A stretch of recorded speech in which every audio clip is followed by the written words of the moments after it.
Anti-derivative still.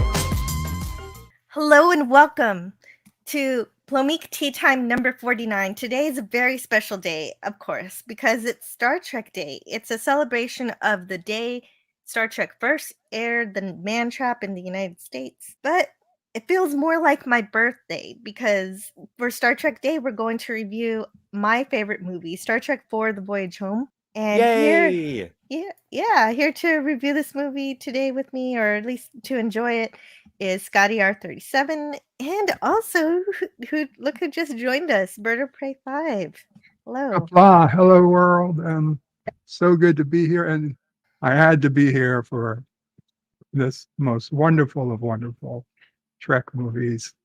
And I believe we agree, not only my favorite Trek movie, but my favorite movie.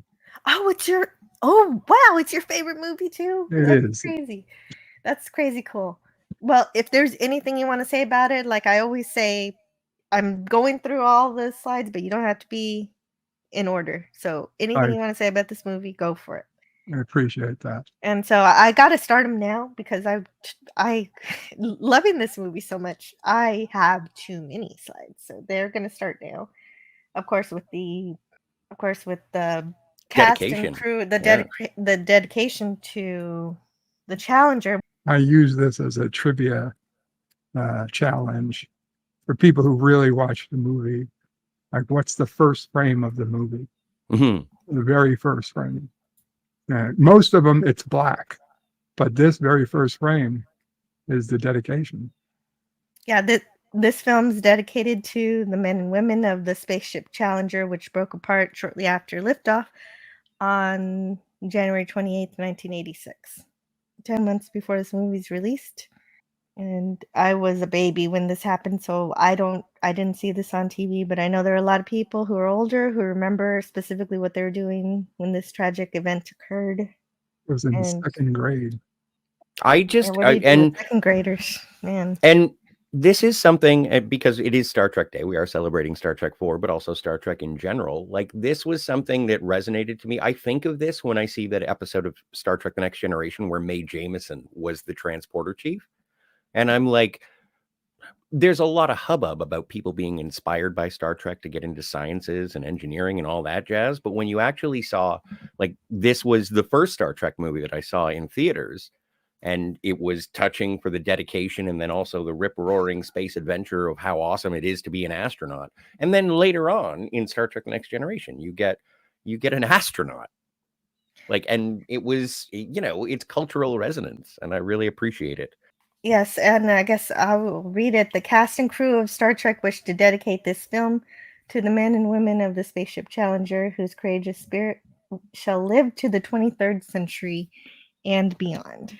That is an amazing way to start a Star Trek movie. This is my absolute favorite movie, not just a Star Trek movie, not just because it's Star Trek. I love every moment, and it's incredible because even though it appeals to the masses, it never sacrifices what Star Trek should be.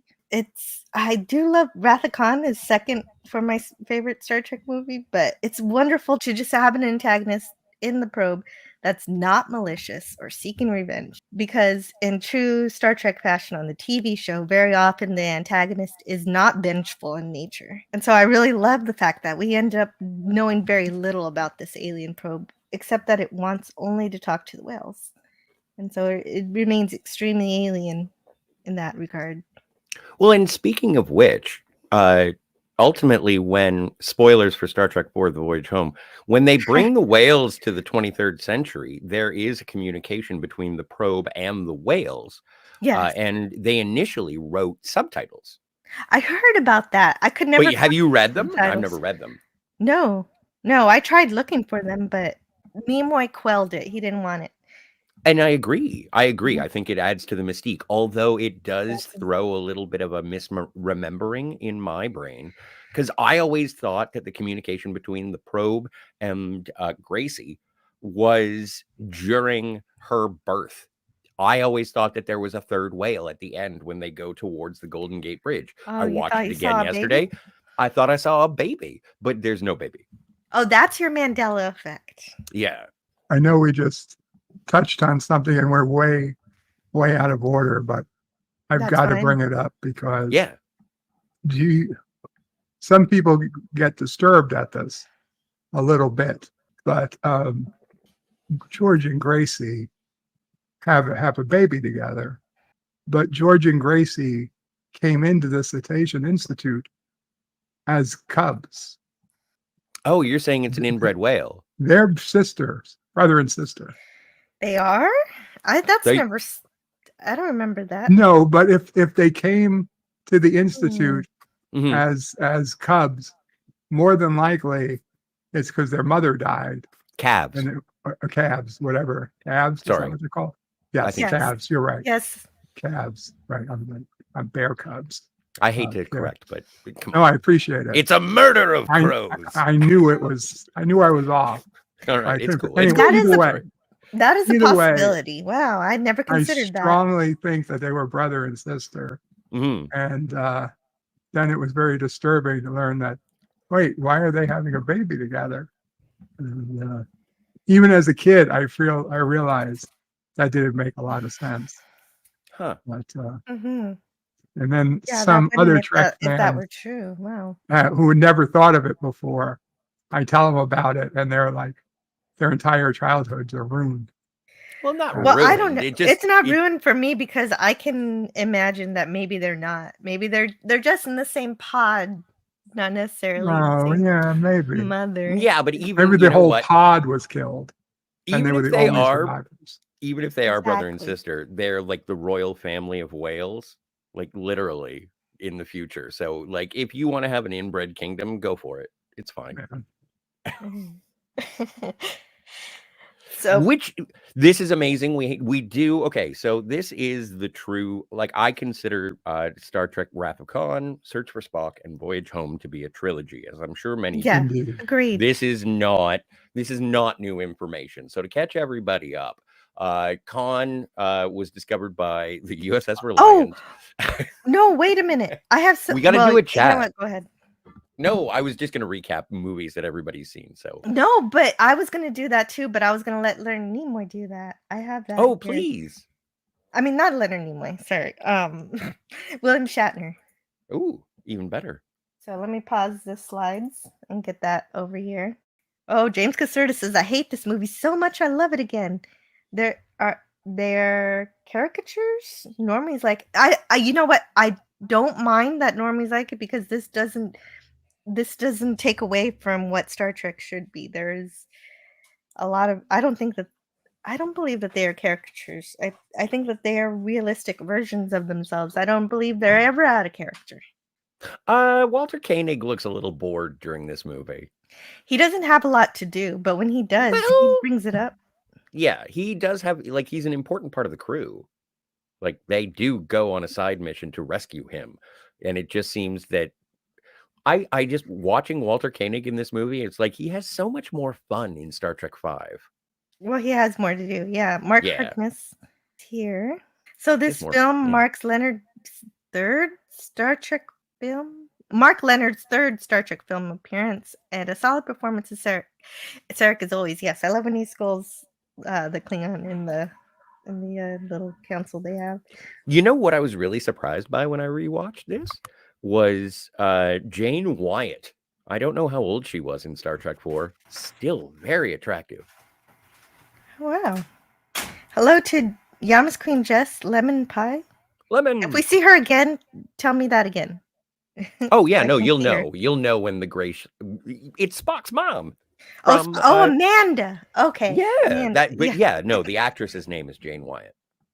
Okay, cool. Yeah, she does look great. Mm-hmm.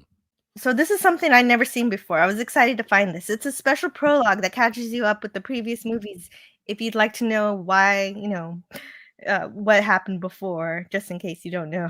Of course, But we all that's- know it. That's not the Enterprise. It's really cool because it's done in the form of a captain's log by William Shatner. It's only 4 minutes.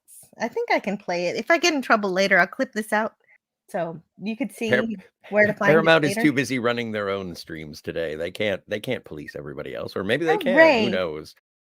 Captain's log, stardate 8031 in the 23rd century. As commanding officer of the USS Enterprise, I look back on our most recent adventure, and realize I could not have asked for a more dependable ship or dedicated crew.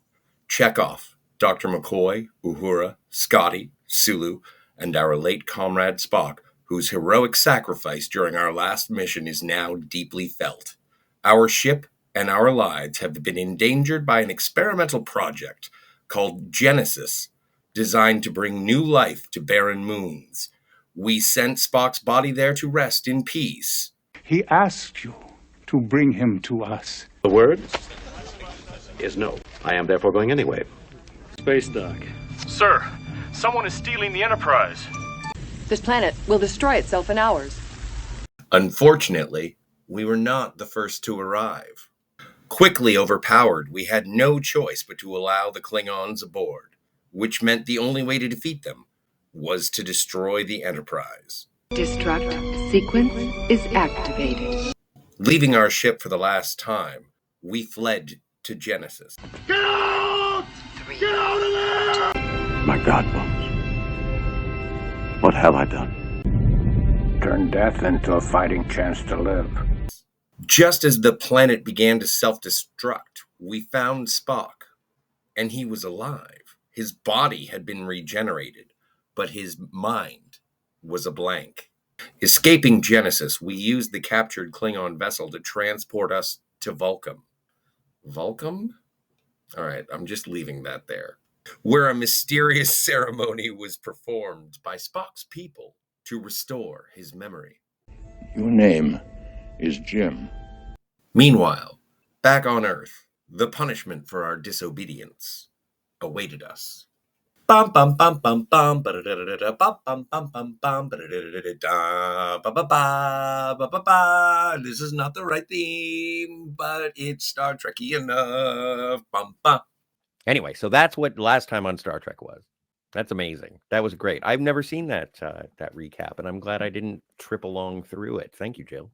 Well, you would have done an amazing job, but Not as good as Shatner. Yeah, no, I couldn't do as good as Shatner either. I thought that was great. See, and then I'll bring back the slides. Well, do you consider 2, 3, and 4 to be like the Star Trek trilogy? It's definitely a great trilogy. I'd call it that. I'm happy with that. Me too. So many days I was homesick from school. I would just watch exactly 1, 2, 3, 4, or 2, 3, 4, or after once they came out, 2, 3, 4, 5. Mark Harkness says no inbreeding. The genetic material available would prevent the issue. The issue is that George and Gracie, aside from knowing how to talk to the probe, will be the ones to teach any cloned Wells how to be Wells. Is that what happens afterwards? Does Starfleet start cloning Wells? I don't understand how. I mean, that's the kind of thing it's better not to worry about. Yeah, Because, yeah, true enough. I mean, unless they've got some kind of like frozen whales somewhere, all the genetic material is still George and Gracie. No matter what they do, it's all going to be clones of George and Gracie. Right. And there's not going to be any genetic diversity. That's the main issue. You need like 100 whales to repopulate whales. Like I said, royal family of whales. We demand the extradition of Kirk. We demand justice. Chuck. Lord love this Klingon. He comes back in Star Trek 6. He's amazing. He plays a Gull in Deep Space Nine. He plays a Klingon geneticist in Enterprise. He's amazing. This whole scene is one of the most quotable scenes of any movie ever. Vulcans are known as the intellectual puppets of this Federation. Genesis was perfectly named. Creation Sorry, of life, Gorilla. not death. I messed up Gorilla's schedule by starting early.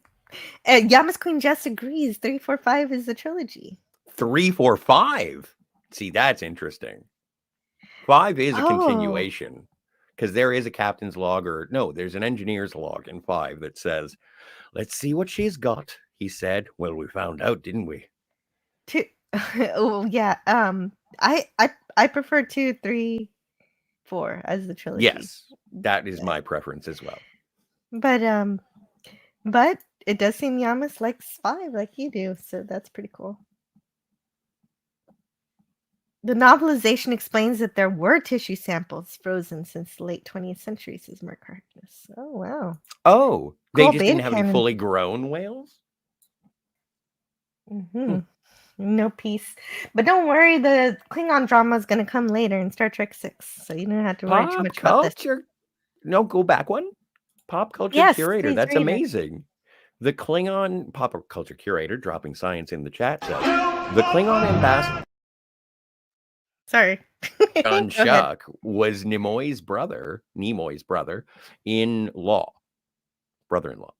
And that's how he got the work in Trek. Well, and he was on Macmillan and Wife. He was, I really enjoy John Shuck as an actor outside of Star Trek, but he's up there with Jeffrey Combs in terms of playing a lot. And also Mark Leonard. Really, really just love the cast of this movie. And of course, this is as a kid, I had to learn what the hell HMS Bounty was. Yes. True. Me too. Same way I had to figure out Botany Bay. So HMS Bounty was an 18th century British sailing ship famous for mutiny. So that's why McCoy gives it that name. And had nothing to do with paper towels, which I was sad to find out. Oh, that would be funny because he does make a joke about how much it stinks. So you need a lot of paper towels to clean up that stench. Well, and this is sort of like the interactions between our, Big Seven. This is when it gets sort of more relaxed and friendly and not military. Like a crew having worked together and gone through all of the regulations. But at this point, Vasquez rocks. Come on. Awesome. Yeah. Oh, and since I haven't said it yet, this movie was released on November 26, 1986, just a day before Thanksgiving and just about a couple of weeks before my very first birthday. I was a kid moving to a new town, and we were staying in a hotel that was right beside a movie theater. And me and my dad went and saw Star Trek 4 in the movie theater in our new hometown. Oh, wow. It was amazing. Hey, it was great. Grilla asks if he can come on. He's got some info. Yeah, I would love to hear from you, Grilla. I'll send you a link. More gorillas, less pandas. But yes, Spock is relearning some stuff. How do you feel? Good things.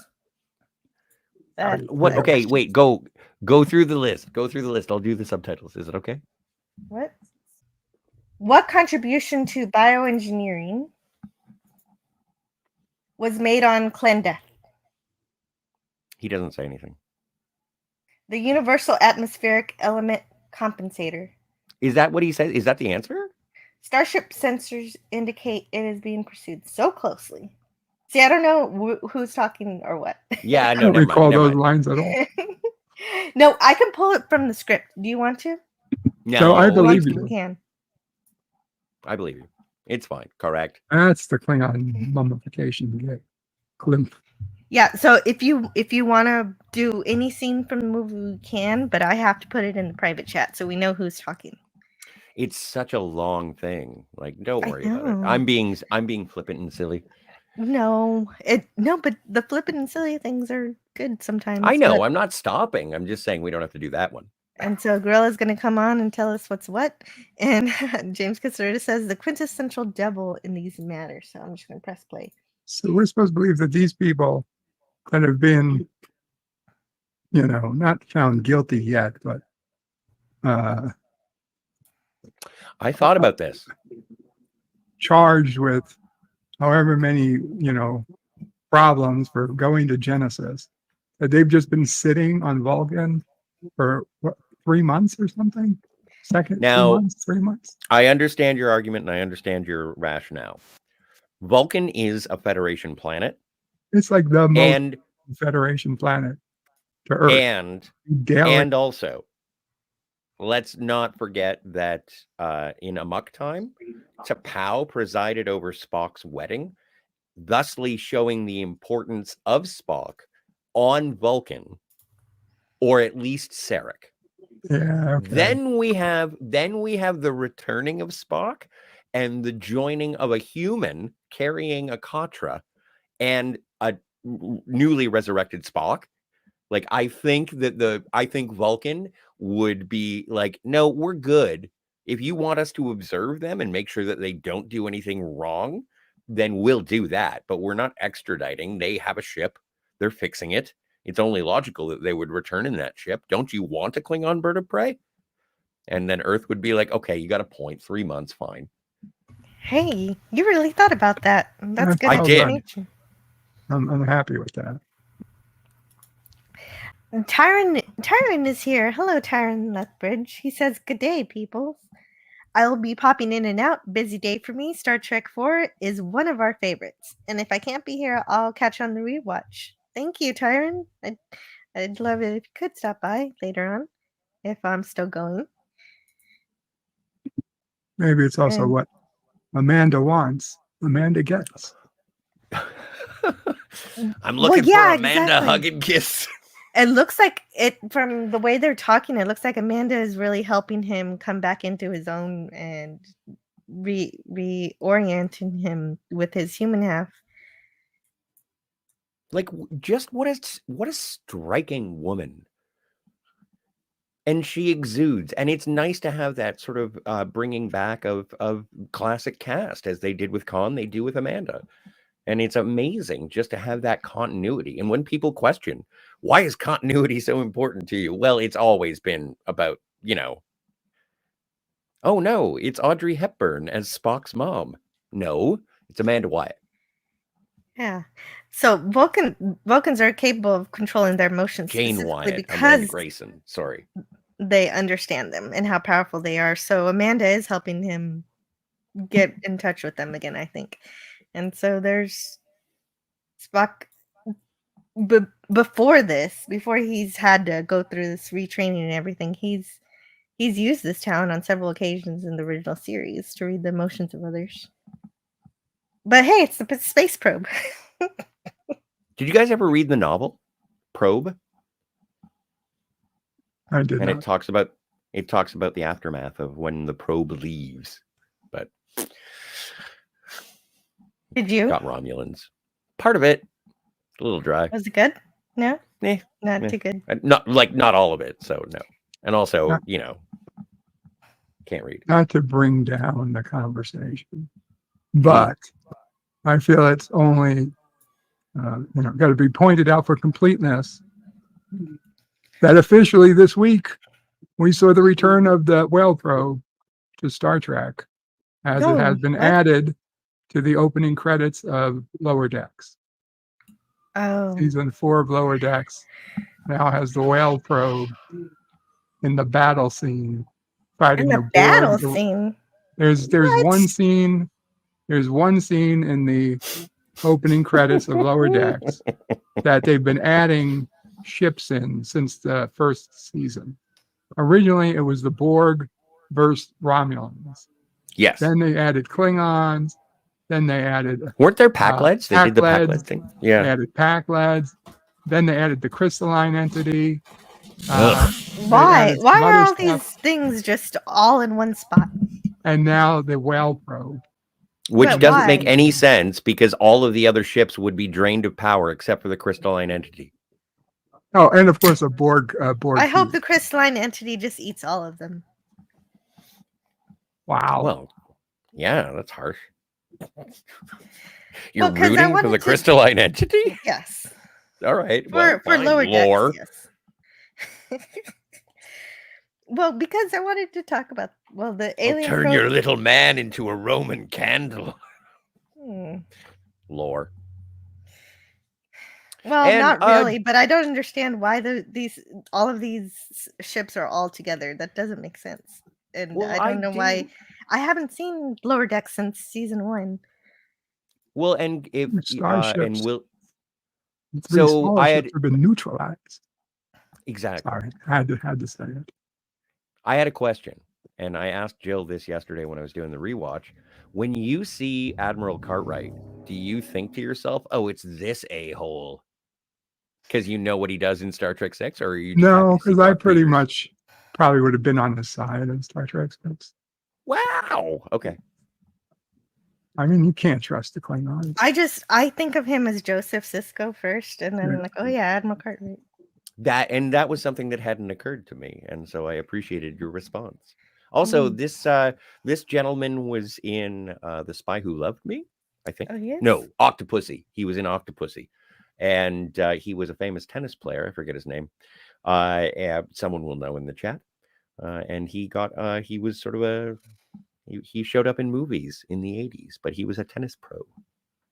Oh. It's a great didn't know matte that. painting of the What was bird of prey. What was his name? I don't know. Someone will know. Oh. James Bond and Star Trek fans will know. I am both, and yet I don't know. And of course, we were talking about Admiral Cartwright. He's played by Brock Peters. Yes. And also, it's in Starfleet Command. We see Major Joel Barrett play Nurse Chapel for the last time. Dr. Chapel. Oh, wait, Dr. Chapel. Excuse me, I forget she was she got her promotion. It was Dr. Chapel by motion picture, yeah. Yeah, by the motion picture. Excuse me, yeah, I messed up. But of course, later. I heard they will made continue to Chapel be- a doctor now. I want a good solid nurse, not a doctor who's going to second guess every recommendation. Well, don't worry. She's going to become a Betazoid soon. So, of course. Horny Betazoid. Very much. Also, Grace Lee Whitney was there too. Yes. Second appearance? Third appearance in Star Trek. Goodbye, movie. Saavik. The Robin Curtis Saavik here. Yes. She's going to stay on Vulcan. Early drafts of the script had her staying on Vulcan because she is pregnant with Spock's kid, but they scrapped that at some point. Still happened in my head canon. Spock still has a son out there. You are a proponent of the Saavik Spock offspring. Actually, I'm a proponent of Spock having several children out there. Okay, but Saavik had one. Saavik had the first, yes. And who else? Do you know? Oh, random chicks. I figure he's also got the hots for human women. One of the dances, maybe, yeah. And then, when he got this to side of Romulus, paradise, I'm sure there were some Romulus. Romulan women. You know what? That would have been. I don't remember his name, but wouldn't that have been like an interesting sort of backstory or history or do you think it would have been pandering if Elron from Picard was like a son of Spock? That could have been. That could have been. It would have been pandering, especially considering it. Do you think it would have been pandering? No. Yeah. Just a weird idea. I'd probably say it was because of how terrible Picard is. Yes. But reality-wise, I don't know. I mean, that's the thing. If it's a good show and it's not pandering. True. It did introduce me to the Pat Benatar song "Strangers of the Night." I guess. Shadows of the Night. We're going to be having a very special guest in about 15 minutes. Ooh. It's this guy. Shatner? Close. Yep. 6 degrees of separation. And I love Scott special Bakula. I'm going to leave. I'm just. No, Bakula would. Oh, I would love it if Bakula showed. No, I'm kidding. Would you really? Yeah, totes. I would ask him about his necessary roughness and the major league back to the minors. Oh, Tyron says future me was preparing past me for the stream and forgot to clear my calendar. So present me could only be here off and on. Oop. Okay. Jack Stafford says there's a trivia question about, and the answer wrongly says that it's an episode of TNG. Oh, what is it? Oh, the Borg assimilate the crystalline entity and destroy the universe with it, says Franco Walker. Okay. Oh. Yeah, that's an idea. There was a Star Trek novel called what was it called? Never mind. I'll think about my sentences before I utter them. Yeah. Vendetta. It was called Vendetta, and there was a Ferengi that was assimilated by the Borg, and he had the best name aside from Locutus. He was the new representative to the Alpha Quadrant, I guess, from the Borg, and it was a Vastator of Borg. And I was like, that's great. Okay. He was a Ferengi. Do you guys remember when they assimilated a Klingon and a Cardassian, and you got to see that Borg makeup in First Contact? It was kind of cool. It was the first time I had seen diversity of assimilation. Speaking of diversity, the Saratoga has our very first female captain. Not only our first female captain, but our first Black female captain. So if anybody tells you that someone else was first, they are very, very wrong. But her name is Madge Sinclair. She doesn't actually have a name in the movie, but she also comes back as Geordi's mom. She's got it going on. Yeah, she does. Sylvia LaForge. Yes. What a bad episode, though. But I'm glad she comes back. I know it's such a terrible episode, but it's a weird episode. Mm-hmm. Right. It doesn't make sense. Something about a probe and a holographic suit. Mm-hmm. There was a much better way to do that. Anyway. But Ben Vereen was in it, and I like Ben Vereen. He was Webster's This is one of dad. the all-time great quotable lines coming up. Oh, did I miss some of my quotes? Let me see. I forgot about my... You mean I have to die to discuss your insights on death? I really like the mix and match of the crew. Like, this isn't much of a mix and match with Spock and McCoy, because they've always been a beautiful pairing, but I really enjoy the shuffling of the crew hanging out together. Like a Chekhov Uhura, that never happens. Sulu, Scotty, and McCoy. True. What a weird landing party. Yeah, Leonard Nimoy did a really good job with writing of this movie, and well, it was I forget the first two guys that wrote it, but the second two guys that wrote it were Harv Bennett and Nicholas Meyer. Yes. It's nice to have Nicholas Meyer in a Star Trek movie. It's impossible to discuss the situation without a common frame of reference. You really have gone where no man has gone before. I like well, that. the first people who wrote it. I mean, I have to die to discuss your on death, your insights on death. You mean I have to die beg your pardon. to discuss your insights on death? Doing several distress calls. I don't doubt it. Well, you just mentioned them. The first two people who worked on the screenplay were Steve Mearson and Peter Crykes, and their first draft had Eddie Murphy written in the role, and then they swapped him out with Seventh Heaven. Gillian Taylor. Catherine Hicks. Played by Catherine Hicks. Thank you. Who also went on to be the wife of Captain Decker from Star Trek, the motion picture. Really? Yeah, in Seventh Heaven. Oh. It's a show. I was like, I'm not making this up. This isn't fan fiction. I'll be right back. All right. I gotta step away for a minute. But I'll leave the slides going. So if you see anything interesting.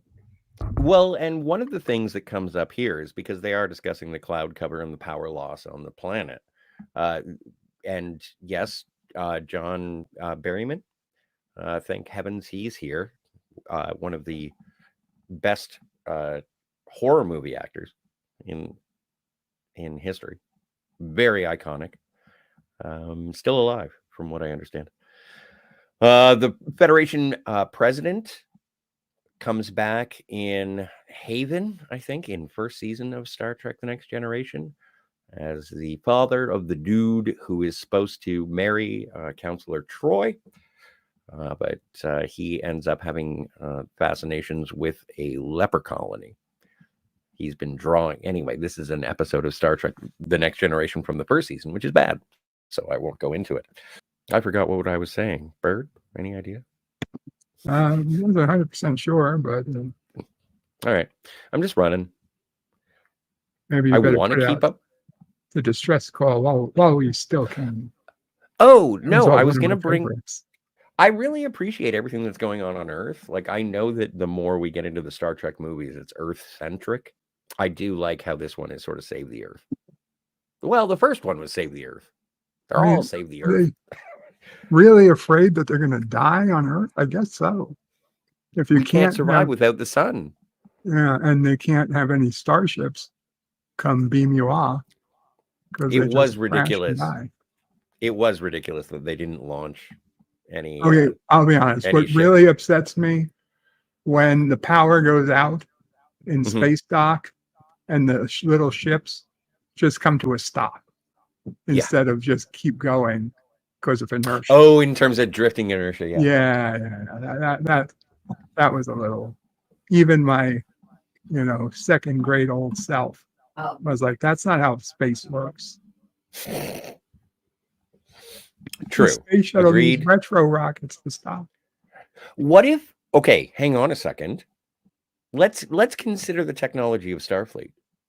If you lose power, I think that one of the things that would be done in the case of complete power loss on an engineering, this is like space airbags. I don't know how much pressure has to be. Oh, okay. You did think about I did think about that. If I you could were just finish designing the thought, it, so if other people don't understand what I'm saying. saying, yeah, like if you have immediate power loss, then there would be the last vestige of survival for the crew would be a forward power thrust just to maintain a stationary position is what I'm suggesting that would be done. And I get the logic to it, but I think by the very nature of the whale probe, it's sucking the energy out, that there'd be no way for the system to know that it was about to die. But it's almost like it's like a breaker on like an electrical panel. It's just the last thing that happens before all power is gone. You don't have, it's like an involuntary, that's why it's a safety system. No one turns on the airbag. It just happens right before everything else goes to hell. But to be honest, I don't think the airbag would work versus the space probe. You think the whale probe would make it so that airbags don't work? Right. That's ridiculous. I'm sorry. I don't mean to be so. Now who's crazy? But I'm crazy. Here we are arguing about. You're both crazy. I don't know what's going on because I just got back. Exactly. But it's fun. Come on, it's fun. I'm not right. I'm not correct. Bro, you know what? That's probably right. My incorrectness. Yeah.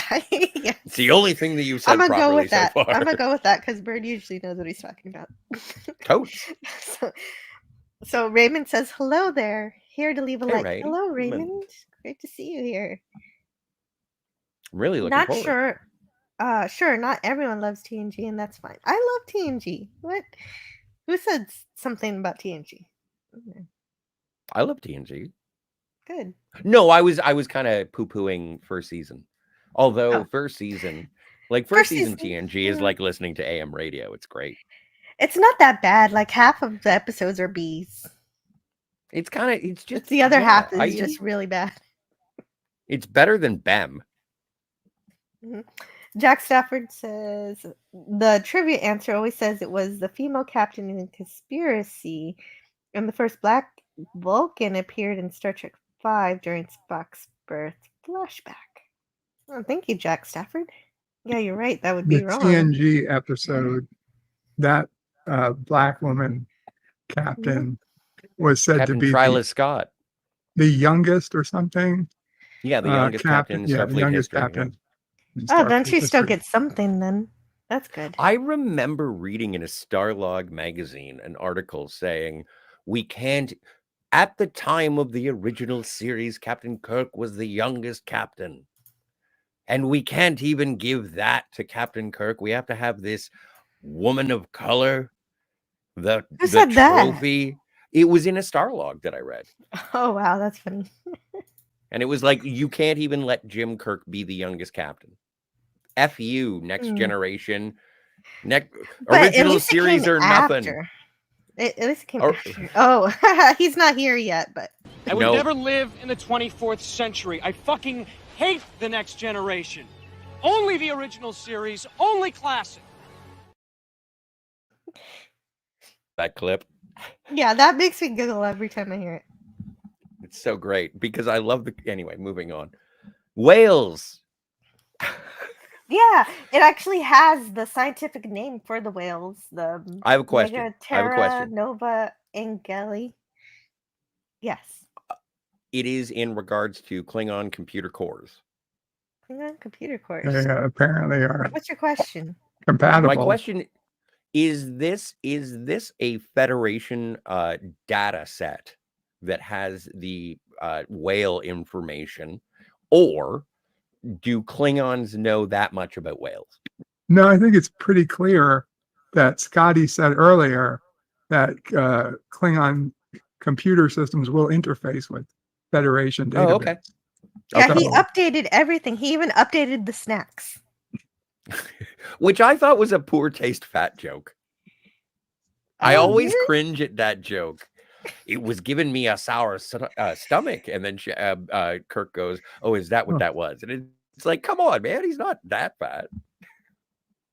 He's not. I didn't see it as a fat joke. I saw it as a, hey, Klingon food, yuck. Oh, okay. I thought that Kirk had eaten the food too, and he didn't. He had a reaction. And he's like, oh, it's the food that's the problem. That's why he's having issues. That's what I thought also.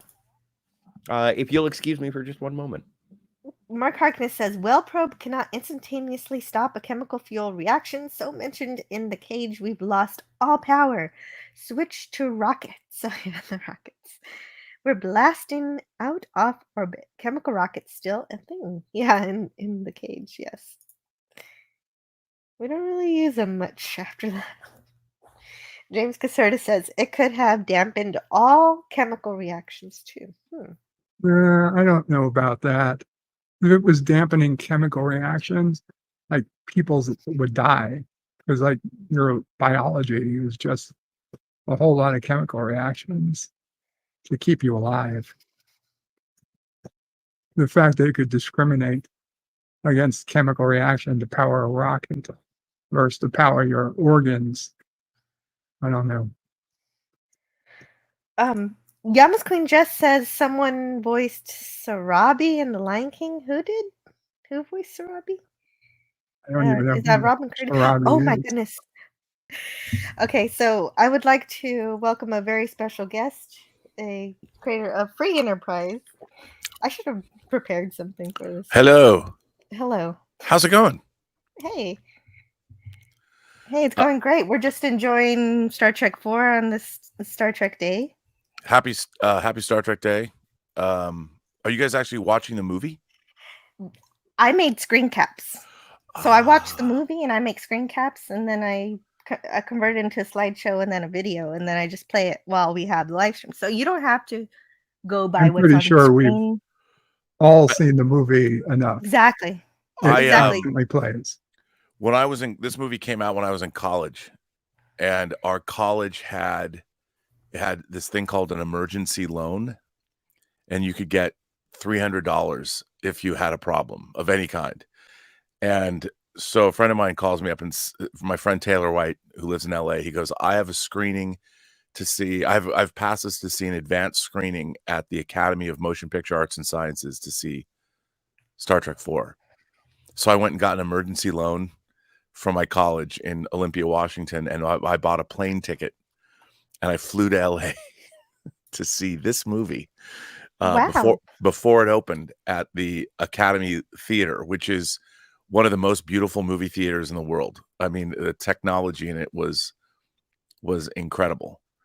And that's the first time I saw this movie. I I turned 1 year old 2 weeks after this movie came out, so I didn't get to see it for a while.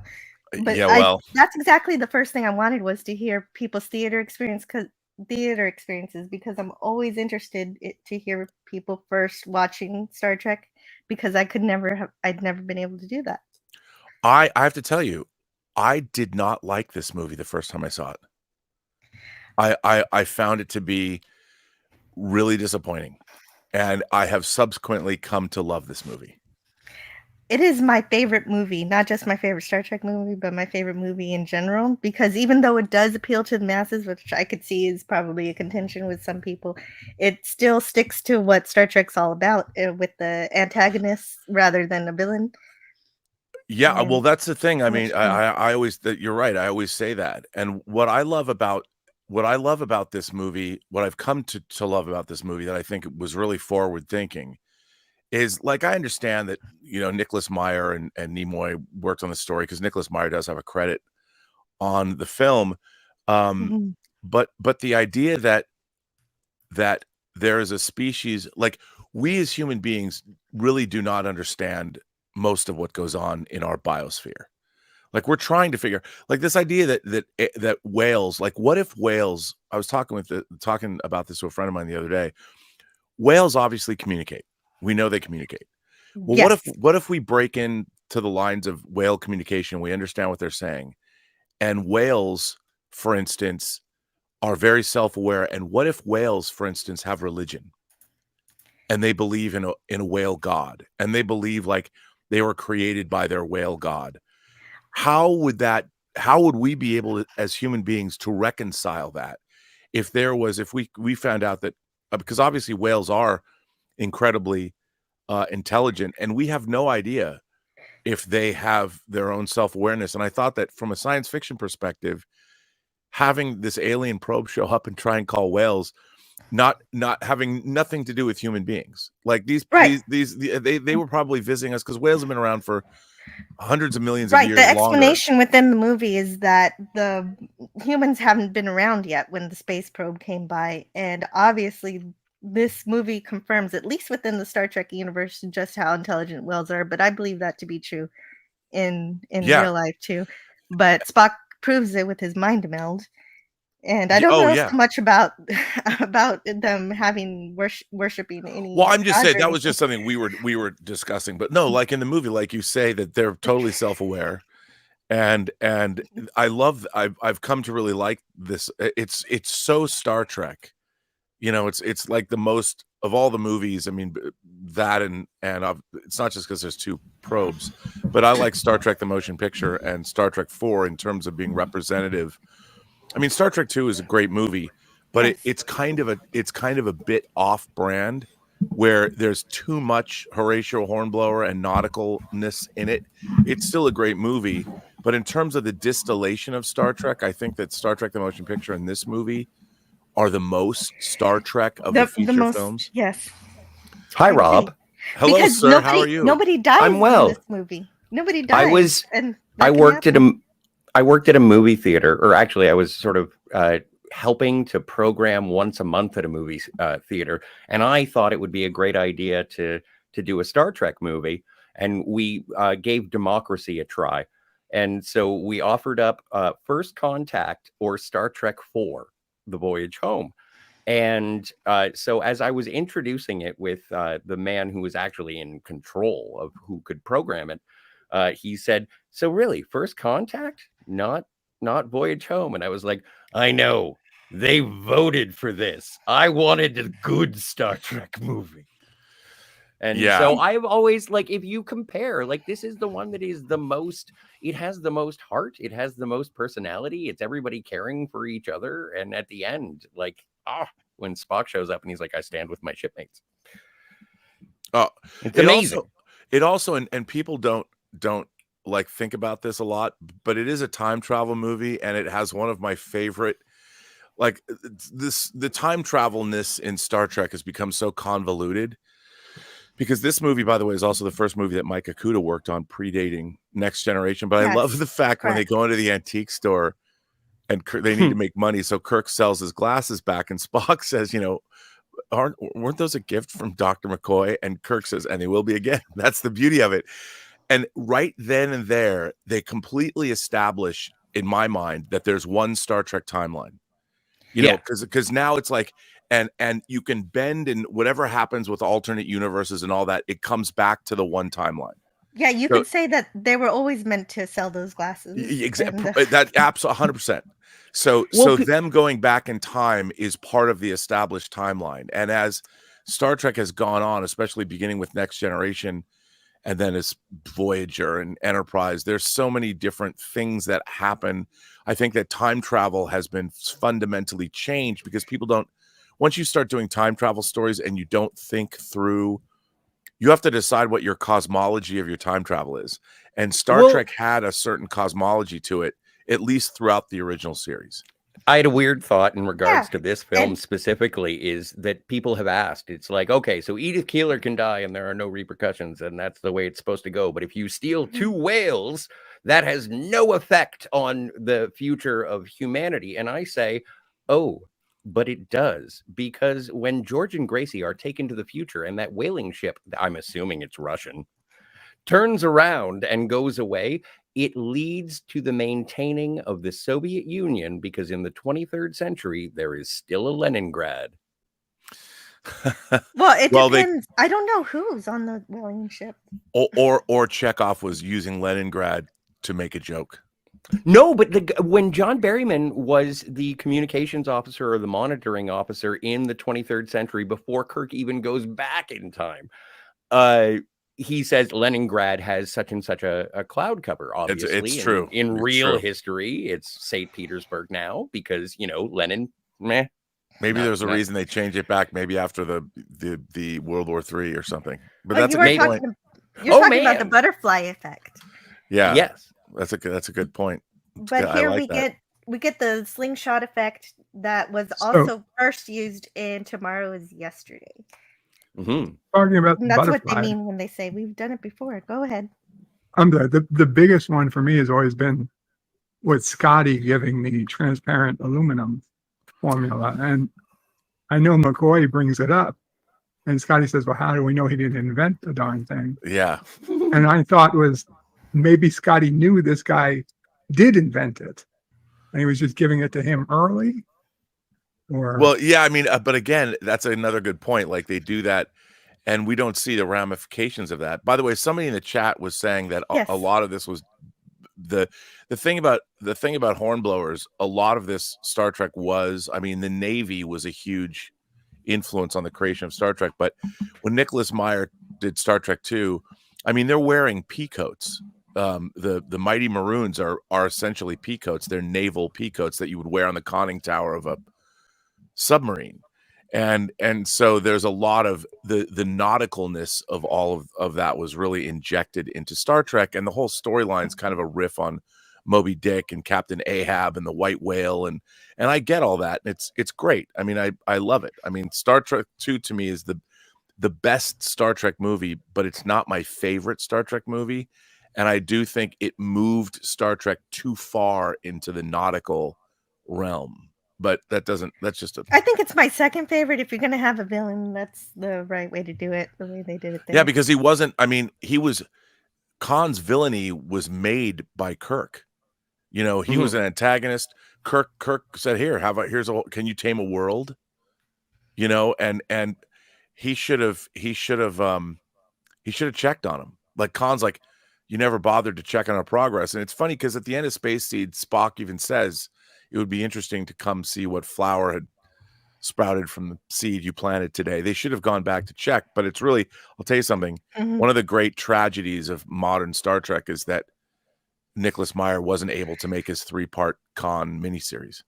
Yes. Yeah, I heard about that. They were going to make a radio play or something. Well, I have the scripts. I have the scripts, and he wrote it as a 3-part TV miniseries. Yeah, unless they go directly by those scripts. I don't want to see it. It's really good. To toot my own horn, you shared them with me. Yeah. Never sold them. Never put them on eBay. Yeah, please don't. I haven't been sued. Because they would only come from me. I know, it's rude, right? Yeah, and it's and they're really good though. And the shocking revelation is that you find out that SETI Alpha 6 had an advanced civilization on it. And that plays into the story. And I thought it was really interesting. And because they've done this in the comics, they've written novels about what happened on SETI Alpha 5 and stuff. And did you ever read the Greg Cox novels? Yeah. How did you feel about them? Well, okay, some of it's really, really good. Again, Greg Cox he wanted to say that again, the eugenics wars and our world meaning the world we live in now, dovetailed. And I hate this. I hate this idea that permeates Star Trek now, that somehow the world we live in now is Star Trek's backstory. Well, did you see that Khan is Canadian now? I can't even. I won't. Don't. What's please, going on? What are you talking about? I don't need to worry about that. Don't. I can't even. You don't even want to know. Hold your virgin ears, Jill. Yeah, sorry. I didn't mean to bring it up. Don't let's. Less and less attention to modern Star Trek than we are celebrating I Star had Trek before. Yeah, we are. It's Star Trek Day, so we don't need to worry about that. But I think like in the Greg Cox I'm pretty sure Khan is Indian. He's a Sikh. Yeah. And he is Indian. But the thing about that is that so in the 60s, when they brought up the word eugenics and all that had a very distinct, it harked back to even people talked about eugenics since the 1800s in America. So, and then of course, after World War II, I think the idea was in the story in Space Seed was that the eugenics programs were an extension of what Nazis were doing or what the research was at, because Khan was supposed to be like in his, I guess, late 30s. So he would have been a product of, they said, controlled genetics. And because these people rose to power not in America, that this was probably a European thing, meaning it was insinuated that it was a product of World War II, perhaps. But I never thought, even as a kid, I'm like, this isn't our world. This is an alternative Earth that isn't our world. And there's this weird thing in Star Trek, and it permeates modern Star Trek now to its detriment, that somehow our world is Star Trek's backstory. Like I never thought that. See, Star Trek is supposed to be what we could become, not what we are. Right, in our past, but we share certain things about the past, but it's not entirely the same. And Greg Cox's novels wanted to figure out a way to shoehorn the eugenics wars into our 1990s, which I thought was bizarre. And, he used Gary Seven and Roberta Lincoln and all that was cool. But I'm like, why are you trying to make it seem like the eugenics wars were like fought in secret or something? Well, and Greg Cox also say hello to Reba Bell and Philip Gaming and Matt G joining the chat. Hey, Philip Gaming. My favorite, and also Raymond my favorite Feliciano. Vulcan. Well, he's my favorite Krill. He was a background actor on Orville too. He was a Krill? Heavens. But Greg Cox also did a Q Continuum trilogy, which I thought was interesting. It was good. It was the same sort of making things fit sort of story where it tickled all of my, I know what that is. I know what that is. I clapped. See, I think that there's, like with the novels, there's two kinds of novels. There's the novels that try and make things fit, and then there's the novels that expand backstory that's mentioned, but isn't like I think the Reeve Stevens are probably the Reeve Stevens and Peter David, when he doesn't go too far, were probably the best at that. And then in the modern era, David Mack and Christopher Bennett are really good at that too, like taking Star Trek backstory. Like I remember in Federation, the Reeve Stevens Federation, which is an incredible book, but the character of Flint from Requiem for Methuselah, they go into his backstory, like what was he doing in the 21st century, and how did he get to the planet that he owned, and all that. And I thought that was really interesting, because it didn't contradict or change canon; it just filled in backstory of a character that we didn't know, as opposed to like I can't even watch Star Trek Strange New Worlds, and not to bag on it, but it's That's okay if you do. Well, it's entirely changed the Gorn. Like, and Yeah, right. They're not supposed to be xenomorphs. Sorry. to the point where we hadn't met the Gorn yet. And they just decided, okay, we literally need monsters. You know, we need these. What if there were aliens in the Star Trek universe? Who could we use for that? And it's like, that's so reductive, you know. And it's so, and the Gorn are supposed to be intelligent, and really, they don't present them as. No, and I don't even understand. Like if you're somebody should have sat down with a chalkboard and said, okay, what is the life cycle of the Gorn? How do you go from you're young running around the streets, apparently after exploding from human or other humanoid bodies, to becoming a spacefaring race? Like, do they go to school? And do they learn, press buttons? Do they know how to work a steering wheel? Well, yeah. Do they learn physics? And if so, when? Yeah. And so they have not, because they don't know how to credibly establish or create a civilization. And they've turned they've made the Gorn into these big bads. Of course, this is the same show that also asks us to believe that Khan Noonien Singh has descendants 300 years after he left Earth.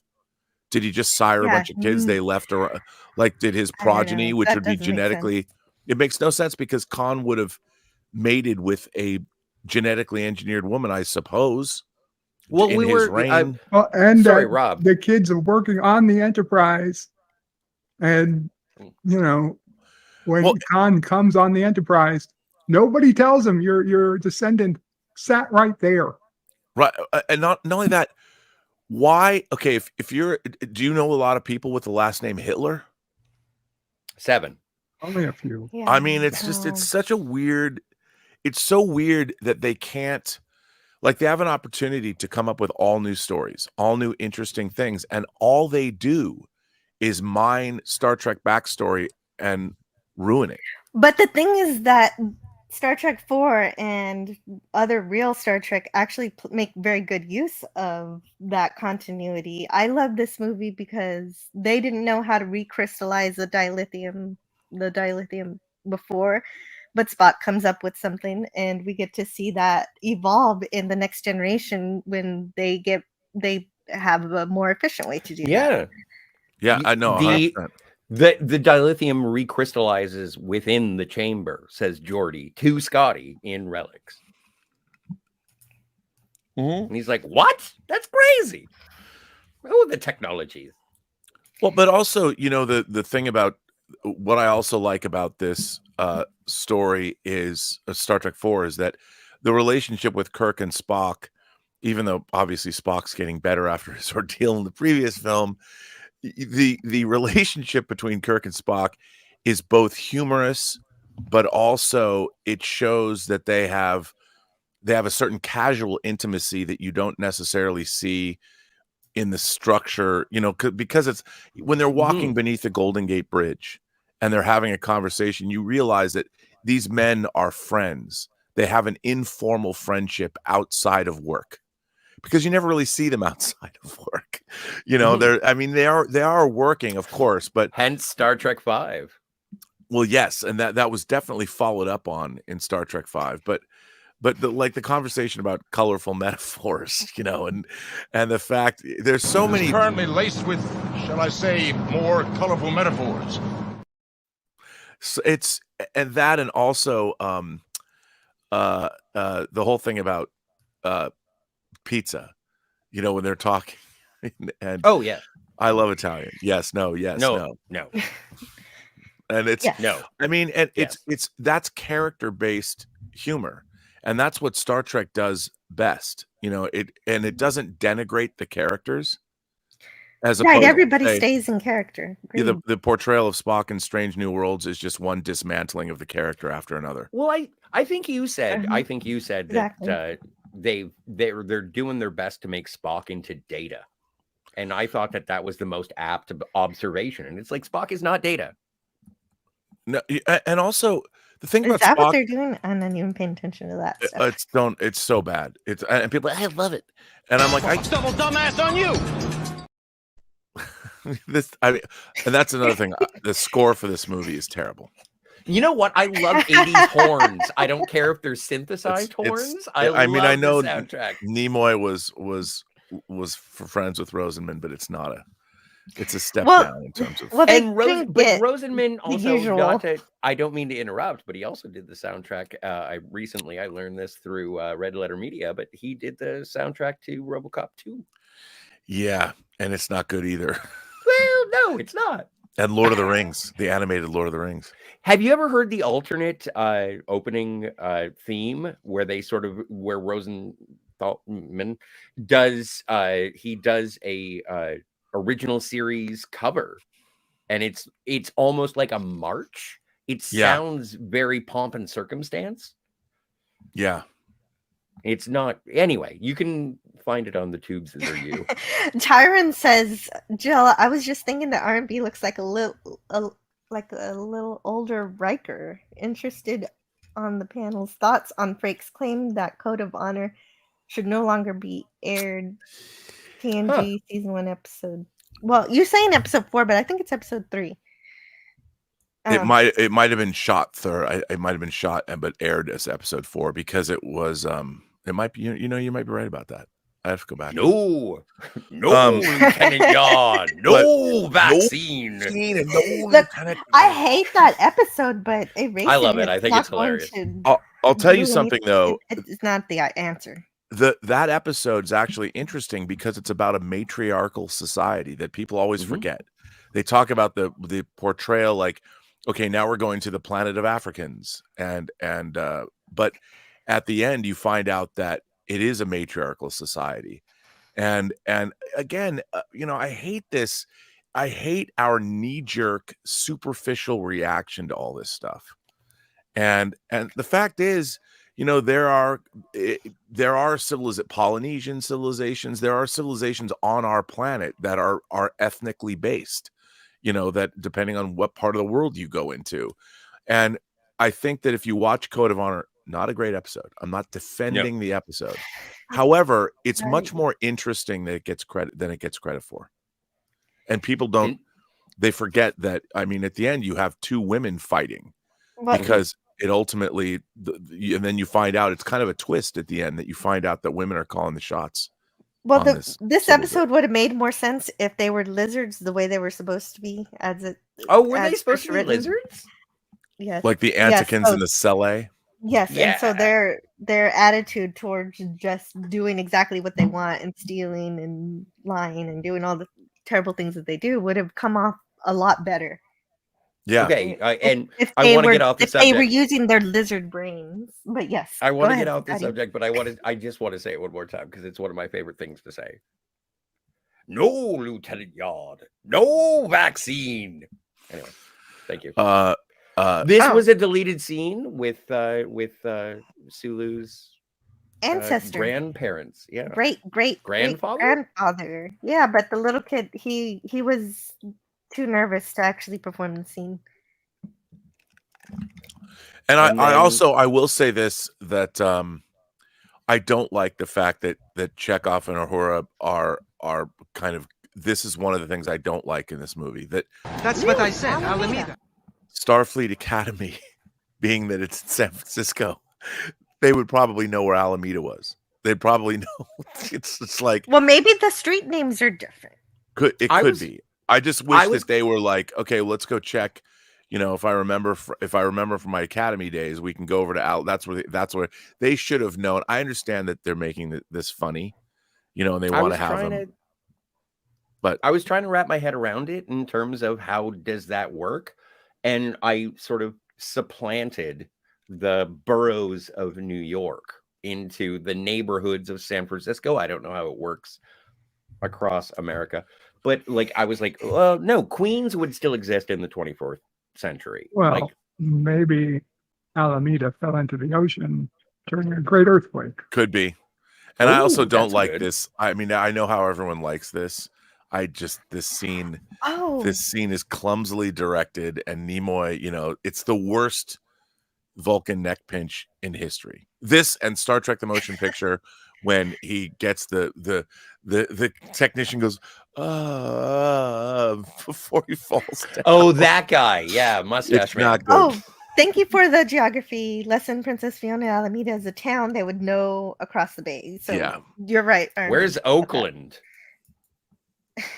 But I love this scene though because Kirk Thatcher wrote the song, and I I know, I love know. punk rock itself, and it means a lot to me that The the song's two great. came together at one point. I know. It's fun, and hey, they brought him back. They brought him back. I hated that. I hated that too. I didn't watch it. No, I stopped watching season 2 when I heard that happened. I was like, no. But you know what's so not interesting? watching that. Here, it shows another problem with modern Star Trek in a nutshell, in that it would have been much more interesting if Kirk Thatcher's character had become a captain of industry. And you could have replayed this scene or something like it, and Ed you saw Begley him, Jr.? no, somebody cool, somebody who, Ed Begley Jr. was cute. A lot of punk rockers grow up to become, really successful people. Their anti-establishment views as younger people led them to great success or doing something, yet they still have them as the exact same character. Well, no, I was friends with punk rockers in high school, and they were also, one of them was also the salutatorian. Oh. And I'm like, you have That the makes sense. same character, because to me it's like that's the easy thing to do. Like, let's just show the same character. He's doing the same thing 40 years fucking later. There is something about modern Star Trek where I think that they are arrested at Star Trek 4, because Star Trek 4 is the 4-quadrant movie. It is the one with the most appeal. Even if you don't know what Star Trek 4 is, your average individual knows the one with the whales. Excuse me. And I think Do you mind stopping that noise? Yeah, I think they're arrested in junior high school, everybody that's making Star Trek now. Well, but come on, man. Like, you're a Picard season 3 fan, and I don't get your enthusiasm. For what? Star Trek Picard season 3? Yes. Well, because the characters were written as if that 30 years had passed, especially like Riker talking about the loss of his son. Sure. And I mean, all those characters act and were written like real people. And the idea though, that two wronged civilizations in the Borg and the Changelings. I mean, unfortunately, those there was a lot of rewriting Were of they history wrong? there. Oh, my stars. I didn't mean to open up a can of worms. Yes, you did. You just... Yes, I did. Well, but here's the thing. It a lot of it has to do with intent. And I think that if you look at, like, I love the idea of where Worf was at. And I think I think that they did a look. Worf is not a backstabber. Did you see the deleted scene that had Worf explaining that he actually killed a woman, not a changeling? He had been hunting the changelings for so long, and then he finally, after all of his certainty and so many changelings slayed, he eventually ended up killing like a not a changeling woman. And it explained how he had switched over from being a guns a-blazing, bat-leths a-swinging warrior, and then adopted sort of a Zatoichi mentality. Yeah, I thought was great. I mean, Princess Fiona says Picard season 3 is as if the TNG characters were transported to the Star Wars universe. Well, the attack on the Borg cube was very Star Wars. Works for me. The Enterprise D does not move like the Defiant. That's my complaint on that. Well, I mean, theoretically, it could. I don't necessarily want to turn this into a Picard season 3 stream. No, we're celebrating. I would. Hey, but Jill, remember, they had to deal with they had to deal with what happened in Picard seasons 1 and 2 as well. They couldn't just disregarded everything. Justice for Agnes. Can we see some slides of slaughtering whales, please? Oh, by the way, yeah, I did love. Where we're moving on. I did love in Next Generation. If you look at the blueprints of the Enterprise D, that there are whales on the Enterprise D that work in navigation. But you know what? I love that. If we never had New Trek, we'd still have the Enterprise D bridge in the Star Trek experience, and everybody could still visit it, and people would still be getting married on it. I don't think. Do you know my name was on that bridge? Really? Oh, yep. My name was on the security arch. You could go up and because I worked on making the Star Trek experience. Yes, That yeah, makes that's an sense. interesting segue, and I do. You know what? One of the things that I enjoy doing is talking to you, Rob. And it was on both bridges. And like you're a director. You directed a movie called Free Enterprise, which I will promote at every opportunity. I appreciate it. It's in my top 25 movies of all time, and thank you for that. Well, Yeah, I do. I love that movie too. It's really great. You also worked on the special features of Star Trek The Next Generation, the Blu-rays. I only have the first 4 seasons. The last 3 are hard to find, yo. Well, you can get the box set of the complete series. I know, but I already have 4 seasons. What I'm going to do is spend more money. I know. So anyway, and also you are, you have a premiere coming up for Tango Shalom, which is a fantastic. In Germany. Yes. Next which week. is, it's an accomplishment, and I wanted to celebrate that. Anyway. Oh, hello to Slice Night. She's in the chat. There we are. Hey, Kat's here. She is. And Good hello morning. to Rennie L. Sorry couldn't be on, leaving a like and lurking, because I did invite her because it's also her favorite movie. And so we are going to meet Jillian Taylor, played by Now you have to be Catherine Hicks, but you have to be honest with me, Jill. Is this your favorite movie of all time? Is because It is. The name of the woman is Jillian. No, yes, I promise it's not because my name is in this movie with a G instead of a J, but it's because what this movie did for the whales in general. I'm pretty sure that this movie had an impact on people's awareness of this issue in a way that wasn't overbearing, and because it was put in a light comedy. But this It saved the whales, and it's anti-nuclear. It's great. And well, yes, nuclear themes Vessels. are even in the punk rock song. So that is a theme in the movie. How many megatons? Yes, but it is really graphic in terms of the depiction of the harvesting of whales. And this is documentary footage. Yeah, so this kind of poaching was allowed in the 80s, and very soon after it was not allowed. And not too long after that, several populations got off of the endangered list. We're still watching them very carefully, but things are a lot better today. Yes. Right. But we still should make a joke about. Oops. Oh, that's the end of those slides. So I got to bring up the next ones. Oh, Joseph Pevney? That's just my background. It just goes through random slides on my background. Who's the cinematographer on Star Trek 4? Because I found it this is the most open visually Star Trek movie, and I think it's why I respond to it so much is that it's not on sets, it's not on bridges. It's Donald Peterman. Donald Peterman, amazing. Well, what else did he do? If you don't mind my ignorance. Donald Peterman, he shot Men in Black. Oh, okay. And, another on location. Yeah, he shot Point Break, Cocoon, Flashdance. Bingo. Damn. But I think also this is the Star Trek movie that this and Star Trek 5 have the most location shooting outside. Yes. Because Star Trek 2 is almost entirely, other than the end where they went to Golden Gate Park and shot the soft landing of Spock's torpedo tube. It's almost all on sets. It's all interior. Star Trek the Motion Picture is all on sets. Star Trek. Can I ask you? All on set. Can I ask you a weird special effects thing, and asking a Star Trek fan, and this goes to everyone.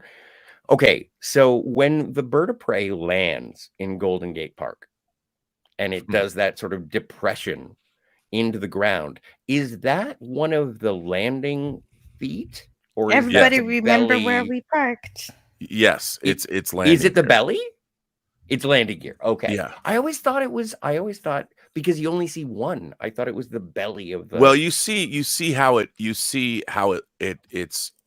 in Star Trek. You see at the beginning how it's on landing gear in both Star Trek 3 and Star Trek 4. Yes. But I was confused. It always confused me until I saw it yesterday.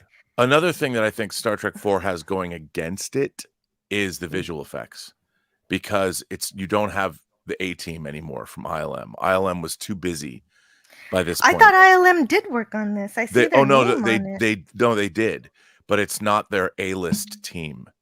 And if you see the Cetacean Institute, the matte painting, it shakes.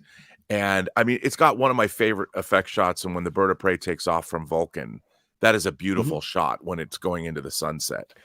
Well, and hovering above the Russians But is I great still, too. Yeah, I still really love this line: "To hunt a species to extinction is not logical." Whoever said the human race was logical? Yeah, that's good. I mean, that's great stuff. Like, because it was difficult to film the whales, they did make 4-foot models of them that worked really well. Yeah. They worked so well that U.S. win? fishing authorities thought that they were getting too close to whales in the wild. But Well, it's kind of like that photo of Steven Spielberg sitting in front of the this is not a great map, Triceratops. Well, no, I don't understand. I think it looks fine to me. Well, if you see it on the big screen, you can see it shake. There's a lot of because they had to do ILM was overworked, and they were working on too many things at once because they were in there. Win best special effects? I don't at the Oscars. Did it? I thought it did because of the whale puppets. Well, the whale puppets are awesome because I'll look it up. The guy went on. I met that guy because I worked on Free Willy, and the same guy did that. I forgot Free Willy. On Free Willy. Did you get to meet Willie? I did. Keiko. I did in Mexico. Keiko pegs. Hashtag. Oh, he doesn't know. Oh my god. No, he knows. Oh, he does? Okay. I don't know. Whatever. I'm looking up special effects Oscars. I don't know, because it was the 86. Wouldn't that have been Aliens? Oh, you know what? I'm looking. I don't know. I thought it did. I thought it did win. By the way, Don Peterman shot Young Doctors in Love. Just thought I'd say that. Like all of them? No, but the movie back in 1982. Oh, yeah. I thought you. And he shot one of Stranger Calls too. Wow, and Splash. Nominated. Oh yeah. Nominee. No winners. Wait. ASCAP award for top box office. Saturn for best DVD collection. Best costumes. No, so no Oscars. Sorry. But it has. It was nominated. It has the Yellow Jackets on the soundtrack. So Scotty's jacket in this, which is also repurposed in Star Trek 5, best Starfleet jacket, or do you go with the suede from the Next Generation that Picard wears? Best jacket. I don't know, man. Those jackets, the landing party jackets in Star Trek 2 are badass. They are. Well, they're too bulky. I don't know. Well, I guess they got a lot of pockets. They're for atmospheric. You beam down to a planet. It's a space station. Why do you need to be? By the way, warm? you can buy Kirk's jacket. It's part of the Greg Jean collection. Slice Knight says that it was nominated for sound and cinematography. Well, it deserved the cinematography nomination. Thank you. Thanks, Kat. Princess Fiona says on Clobby Stream last night, we spent an hour talking about what number one's real name is. Hint, not Una Chin Riley.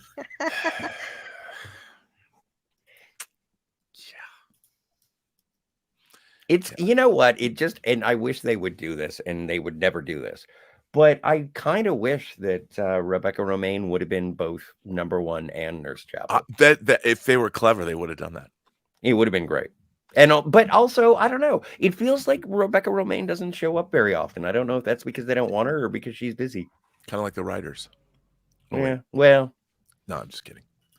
None of their casts show up. You're right. You're right the first time. Oh, the mind meld with the whale. That's my favorite. That's why it's my gif in the corner. Maybe he's singing to that man. I mean, that's really, really. I mean, this is an example of Star Trek humor done right. This scene, Kirk. I mean, this is one of the great William Shatner expressions.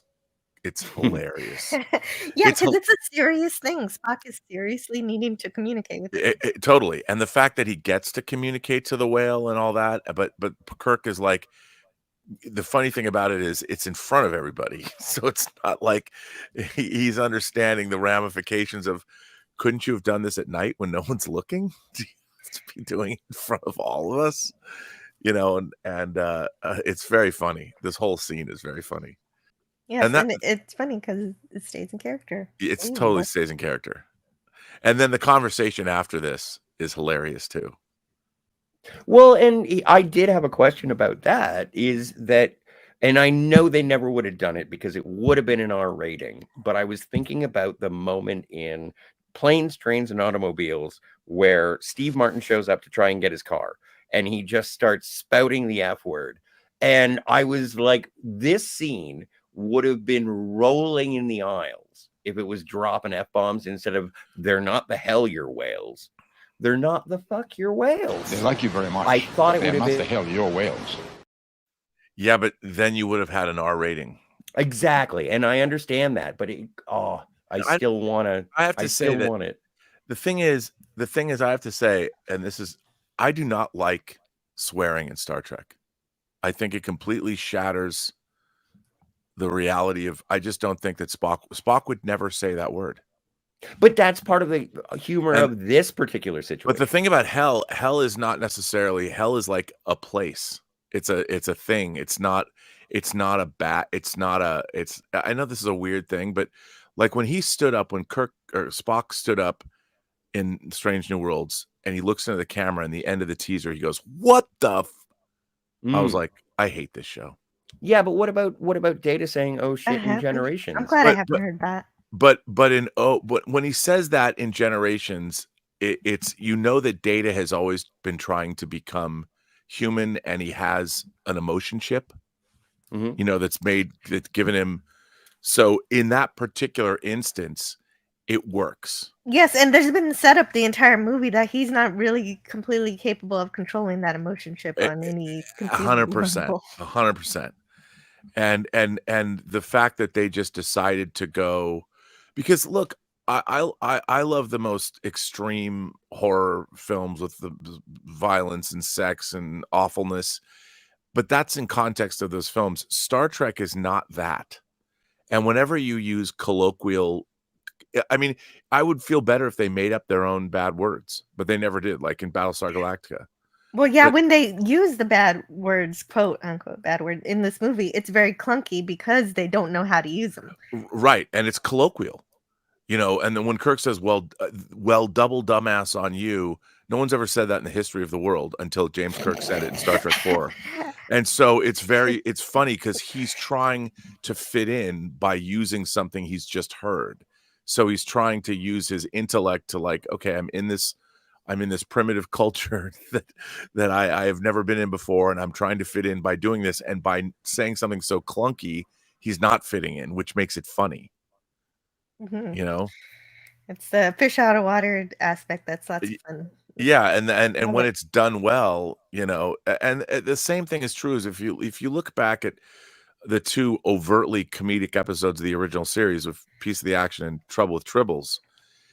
Piece of the Action, even though the situation is relatively goofy, the characters are never compromised. They're working, like when Kirk creates Fizbin, you know, he's digging himself a hole, but they're still trying to figure out a way to get out of this situation. And also when he drives the car, you know, "You're an excellent starship." Yeah, and the best part of Piece of the Action is you know exactly when they're like, okay, protocol isn't working. We've got to do it this way now. Yeah, and it's not going to be the answer. No, and they're still in character. And no one in modern Star Trek, whenever they do humor like that, they revert back to standard humor tropes from any other movie or TV show, and it isn't funny because it's not clever because they're not taking into consideration. And modern Star Trek, everything that happens in modern Star Trek is interchangeable with a family drama. None of it seems to me legitimate, because they're not writing. Oh, right. Everybody has a tragic backstory for some reason. Yeah, and they don't, and the thing about what they don't also don't understand is Spock has a human mother.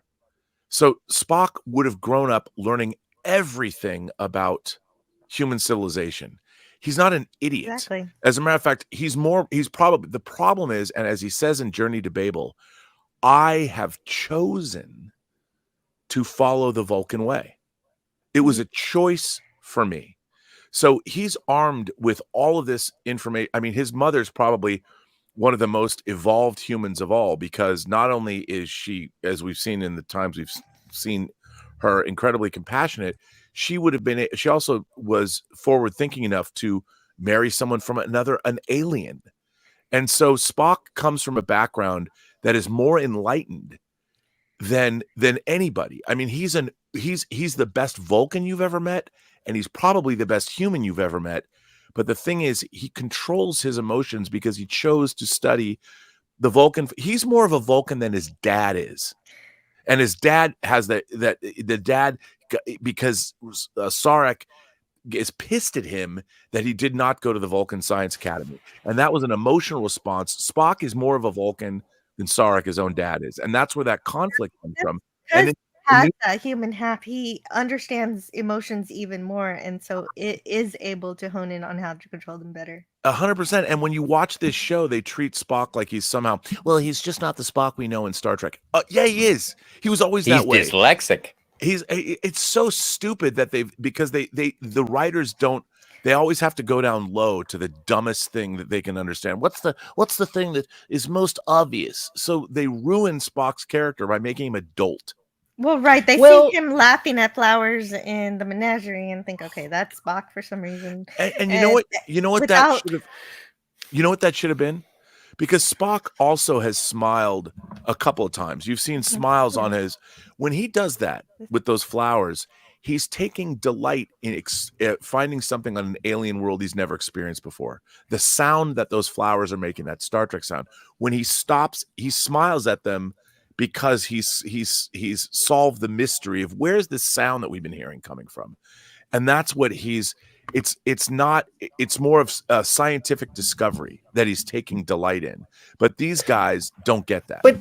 But that's what I really enjoy about Spock's obviously iconic eyebrow raise. Whenever I see Spock raise an eyebrow, I always figure that's some sort of a grin. Yeah. Like it's an emotional, his eyebrow is his emotional tick. And I love that. I love that. Yesteryear in the animated series that he did choose the Vulcan path all the way back when he was just 7 years old. And so this whole argument doesn't even deserve to exist. No, it's also true. Like if you want to take into account Star Trek 2009, I really liked that sort of flashback. I know that you can pick and choose what you like about the Kelvin trilogy, if you want to call it that, but like I did appreciate seeing Spock. In the Vulcan Academy kicking ass, because that's what he did in Yesteryear. So it wasn't that far off of what we had seen before. Although they were a little older in Star Trek 09. You know, but like even in that little like gladiator pit that they fought in, it wasn't supposed to be a gladiator pit. It was supposed to be like a class. Again, it was the most dumbed down version of that they could come up with. Hello, agreed, but it was Flyer. Fun. Great to see you here. He's saying watching Strange New World season 1. Don't hate me. Oh no, you're gonna hate yourself for seeing. I'm just kidding, but. No, I think people should watch it. You know, because Star Trek speaks for itself. It does. And any desecration of it doesn't touch what's real. Has anybody seen Prodigy yet? Yeah. Is it obviously not season 2? You know what? I think of all the modern Star Trek, there's an argument to be made that it's probably the best. But do you enjoy it? Least mean. Yeah. And also the I just object to it because ultimately it's not really about human beings. And I think and I get that. But it's unfortunate that. But then again, I don't understand this whole thing about animated, because they're trying to make Star Trek appeal to everyone. You know, there's this idea that, it's a franchise, so we can do animation, we can do this, we can do that. Well, the main problem with Prodigy is that it's specifically made for children, and Star Trek was never meant to be made just for children. It was meant to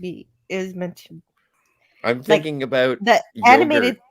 animated series was Star not Trek the made for kids. It just flamethrower. happened to appeal to them.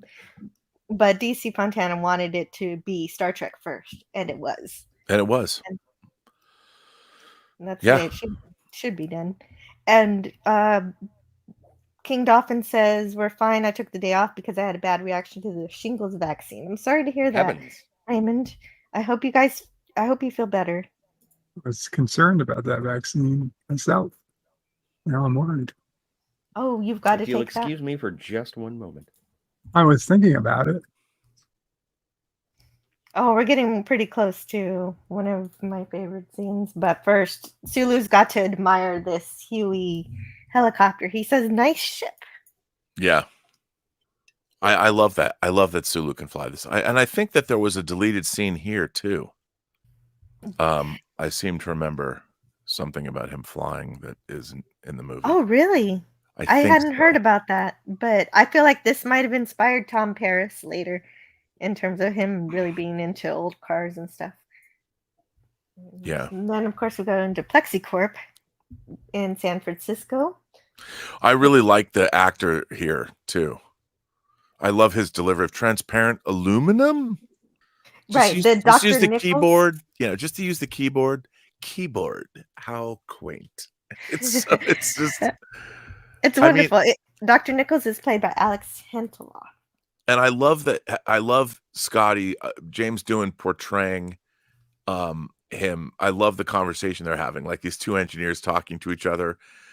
And you realize that Scotty just it shows how much Scotty knows. It shows him as being a great engineer, even though he's talking to somebody, like he's immediately done calculations in his head. Well, he knows how to draw in the doctor into his conversation, asking him, "How many inches of your material would you need to hold the pressure of this water?" Yeah, it's so great. And they just get into it. And the fact that he just sits down at this primitive computer and starts doing these 3D renderings of exactly what transparent aluminum is, it's awesome. It's so funny because at first he's chicken typing, and then all of a sudden he can type normally. Yeah. Well, he's getting into Hello, computer. Good. You know, I love this scene. I do too. It is so much fun. Yeah. And like we were saying earlier, the explanation is, how do you know that Dr. Nichols doesn't invent transparent aluminum? And so it could be a circular, you could make a case for again, circular timeline.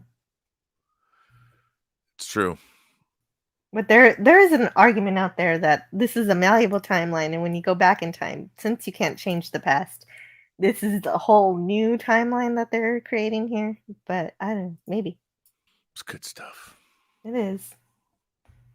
And I love that you see a first generation, you know, the Macintosh computer was new. It was only like it had that great Ridley Scott commercial in like 1984. So, and then they shot this movie in 85. So this computer at the time was state of the art, which I love. You know, it was it's product placement. It was like a big deal, you know. There are two product placements. This is the first one, unless Plexicorp is a real company, is it? I don't know. Probably not. No. But yeah, I do love this. Me too. They were filmed at a company called Reynolds and Taylor. So, okay, it's a good name though, Plexicorp, in Santa Ana, California. And also, some of the information that I got for this live stream came from the Star Trek Encyclopedia, which it says when it talks about Apple being a product placement, it also indicates that that encyclopedia was also written by the same Macintosh Apple computer. Oh, that's funny. It is. Well, that makes sense. Do you have the 2-volume slipcase version of the encyclopedia? Honestly, I just looked it up on archive.org. It was on there, and I get a lot of my information from books on archive.org. It's great. Having those books are great though. But it's very easy to enable me to buy Star Trek books, so that could happen very soon. I have too many. I don't have enough. I should just send you some. I mean, look, even the shot, what I love about this shot is like in the original, especially the first season, the original series, like when they did episodes like This Side of Paradise with Elias Sandoval's colony, they went to some beautiful location where you actually saw footage like this. And in the movies, you don't see enough. And it's really neat to see. By the way, this transporter effect, it's just cheap. ILM was like phoning this stuff. I was wondering what was the deal with the transporter effects. Like usually we get the glitter and everything. Yeah, they were doing this as fast as they could, spending the least amount of money. Is that what happened? Yeah, and I also love her delivery, how she orders. Oh here. yes, I think it's great. Adorable. Yeah, she says, "Do you trust me?" And then she orders a pizza. I think that is who wouldn't fall in love. Yeah, no, she's totes adorbs in this scene. But she's also, again, she knows her stuff. And what I love about this character is she's incredibly compassionate. She loves the animals. She loves what's going on. And yet she's trapped by the corporate nature of it all. And that there's nothing she can do. And when there's an actual moment of horror when the whales are taken, gone. And it's the ecological message is both overt, but it's also in the way that she portrays this character. You see the individual human pain. And she is so distressed. She really slaps the hell out of that Briggs guy. Yeah, and it's she's a great character. And apparently she really did slap him. Like he actually had to bear the full brunt of a real. Oh, I'll bet. And again, this is what I love about this scene too, is this is a great scene because Kirk obviously has to hide who he is. And then when he finally says he can do you trust me? And then Kirk's like, well, I'll trust you now. And when he finally gets her to reveal this pertinent information to get the whales. Well, she guesses. Yeah, it's just a great scene. It's a great back and forth. I'm from Iowa. I only work in outer space. And when all that happens, it's a really nice scene. And to me, this is the kind of stuff that it's not understood with modern Star Trek writing. We don't have enough of these kinds of scenes. And, but it works here. Well, and it's inquisitive and casual, which is nice. Yeah, but it's and the only time I'm upset is when she calls Spock a ditzy guy. Well, but even that, it's his way. Okay, so also speaking of it's his way, I would like to say that in terms of situations where it's a little, questionable, they are willy-nilly about the transporters. Like, Franco Walker has to go. See you later, Franco Walker. Bye-bye. See you, Franco. Spock gets back to the bird of prey and he beams up. Kirk and Jillian get back to the bird of prey and the... Hello, pop culture curator. You were saying? Oh, no, Scotty R37 froze mid-sentence talking about Kirk and Jillian getting draining battery. Anyway. Oh, dear. Hey, can you repeat what you just said? Because I would rather all not. Of it. Okay. Good to know. But they're having the shortest date ever, apparently. Because they have to take their pizza to go. How old is this? Oh, and hey, welcome to the stream to Gorilla's Random Thoughts. He just needs a couple of minutes to share his thoughts, I believe. Yeah, can you guys hear me? Yes, you can. Go for it. Okay, because this really sucks on the phone. So, you remember that scene with on the bus there with the punk and stuff? Yes. Do you know what inspired that scene? Tell us. The Clash. Okay, Would you mind stopping that noise? Well, anyhow, back in this ancient time in the 80s, called the 80s there, in a little-known city called New York, Leonard Nimoy was walking down the street, and he just started hearing this god awful noise there coming from this relic called the boombox on some guy's shoulder, and he just could. All he was thinking was, "Go, I just wish I could Vulcan neck pinch that guy right now," and that's what inspired that entire scene. I hadn't heard that. Yeah, I just seen an article here like 6 months ago about that. Well, and it is the best. I'm not Spock, and I don't remember that. All It right, is the. Spock is what I read. I need to read the other one. Did you read both? No, just the second one. Okay. Rob, you were mentioning about the Star Trek Encyclopedia. You got the double volume slipcase one? Yes. Did you ever have the CD-ROM one? Yes. Me Which is too. very cool. It was cool at the time. This is actually the Rosenman. Wait Is a that minute. the name of the dog? That's the name of the person who does the music. I was Leonard trying to get to the aircraft carrier information. So they were filmed aboard the USS Ranger because they couldn't get a hold of the Enterprise ship. What does because it was CBS stand unavailable. for? Like that's In reference to what? In terms of the Enterprise, it's the CBS Enterprise, is it not? It's not the USS Enterprise. Carrier something. In terms of the military, yeah. No, I'm just curious about the All vernacular. right, I gotta get going here. I just wanted to swing in and tell that story. Oh, thank you very much. It's a great Gorilla. story, man. I hadn't heard that story, so thank you very much for relaying that. Yeah. And glad you. Man, I wish I would just called in sick today if here just to be on the panel for this one. Well, it's a great movie. Oh yeah. And happy Star Trek Day, yo. Yeah, happy Star Trek Day to you guys. We'll see ya. Yeah. Take care, Gorilla.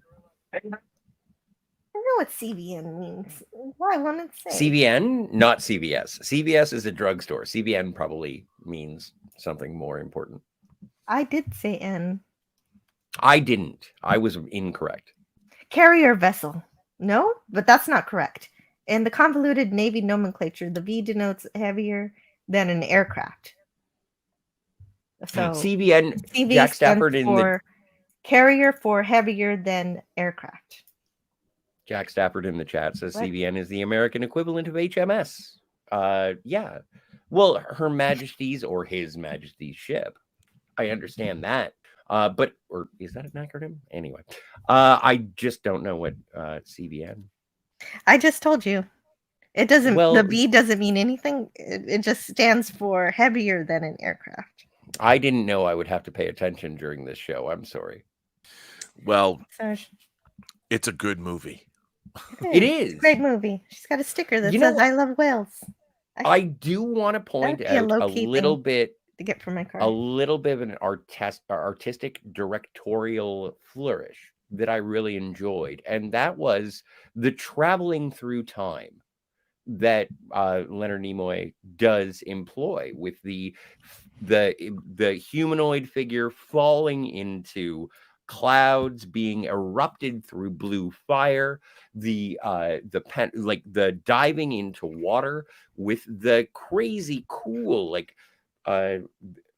almost I want to say like statues of the crew of the Enterprise sort of molding and melding. Like it's an incredible disorientation that do you want to know what time travel feels like? And it only takes like less than a minute. And it's like, I'm completely disoriented. I have no idea what's going on. And then Kirk wakes up and he's like, Sulu, where are we? It's great. Yeah, I those thought are some good effects. I thought those were good. I just wanted to highlight it. Oh, I didn't play this scene earlier. It's an important one. I think you did a little too much LDS. LDS? In Berkeley. That was me. Yeah. And that's funny too. That's a great joke. It was. Because it's so great. Shatner's trying to be all casual, cool. And he's not. But again, it's not denigrating the character of Kirk. He's trying to, we know he's trying to explain why Spock is different.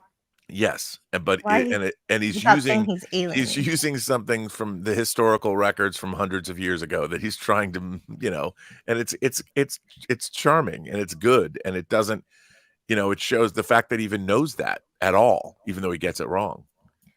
And one of my favorite things of this movie is when Uhura goes back with the photons or whatever she collected on the ship, and she regrets leaving Chekhov on the carrier.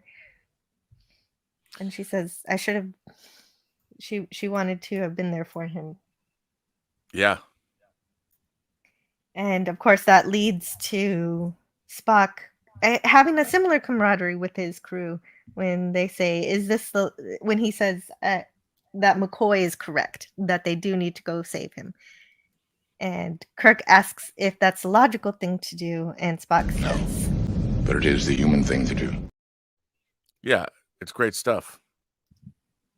Well, and also, like, this reminds me, like, the integration of Spock's humanity to his Vulcan self.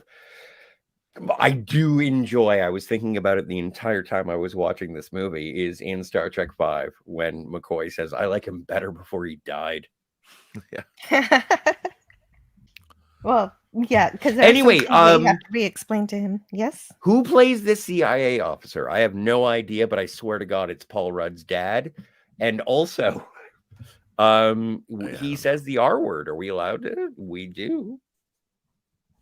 He says the R word? I know he's a Rusky, but he's some kind of Riri. Oh, that word. Okay. Right. Did you want the line for that? No, I don't want to. I didn't even say it. He's a I think it's civilian derogatory, but it's FBI. like, it is a product of its time. Like, this movie is specifically 1986. It's Cold War. Yes. Yeah.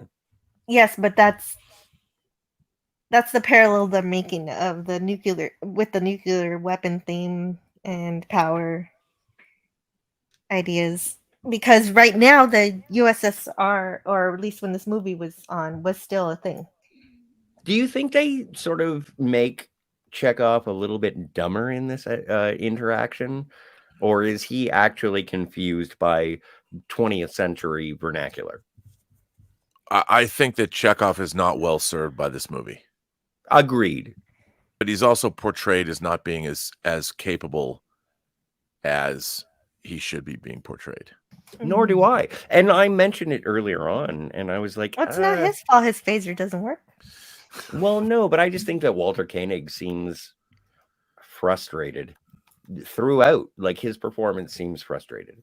Even he did though a pretty good job. He did a great job. From an entire, secured facility. He also and he fell still made off it of a outside. boat. That's a good point. Vertebrae 5.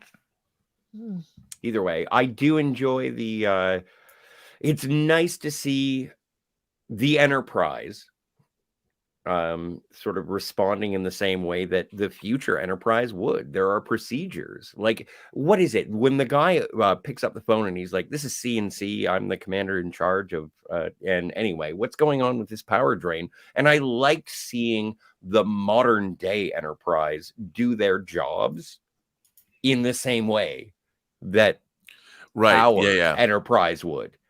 Because I love, part of the reason why I love Star Trek, good Star Trek, is when I see people doing their jobs under pressure and they rise to the challenge, as opposed to, crying or whatever.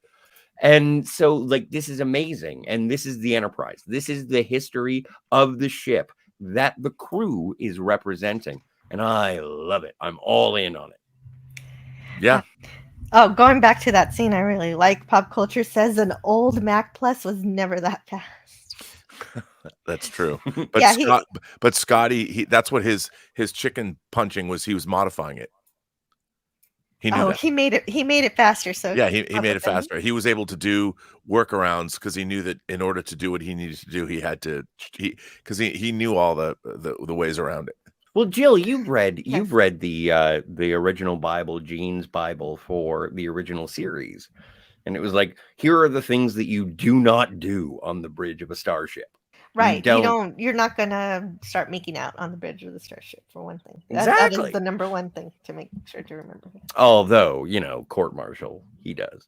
Well, no, he doesn't. They're at the turbo lift, and so they're away. They're already going away. Yeah. Plus, I mean, they have a previous relationship. Mm-hmm. So they're friends. Well, and Oh, also, and you hello know, to discipline Hawk didn't break Postman. down. This is Okay, the so second Aaron, time. No, but this is Raymond the second time. Feliciano says Yes, sir. CBN is carrier heavier than air nuclear. I'm interrupting for a very special moment, just because I didn't get the opportunity to play this while you were here. So I wanted to play it now because it's one of our favorite clips on the show. And so if this is sucking up, call it that. I would never live in the 24th century. I fucking hate the next generation. Only the original series, only classic. What's that? I've never seen it before. Apparently 2 out of 5 on Rotten Tomatoes. It makes me giggle every time I listen to that because I heard that's not really what you think or anything, but it is really funny. Yeah, no, I look, I here's the thing. The honest God Hello, Mr. truth Brown. is I like Next Generation, but it's not nearly as good as the original series. Well, yeah, I love the Next Generation, but nothing can be as good as the original series. It's just not possible. It's not fair to I'm hold just nothing. saying Next Generation is better than The West Wing. I never saw the West Wing. Really? You're confused. I don't know about that because, you know, I think The West Wing is just like I think Master and Commander is like a Star Trek movie. I think West Wing is a Star Trek TV series. As a matter of fact, there's even a Star Trek novel that is really inspired by The West Wing.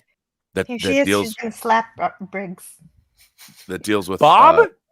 What's that? Yeah, Bob Briggs. We're slapping Bob.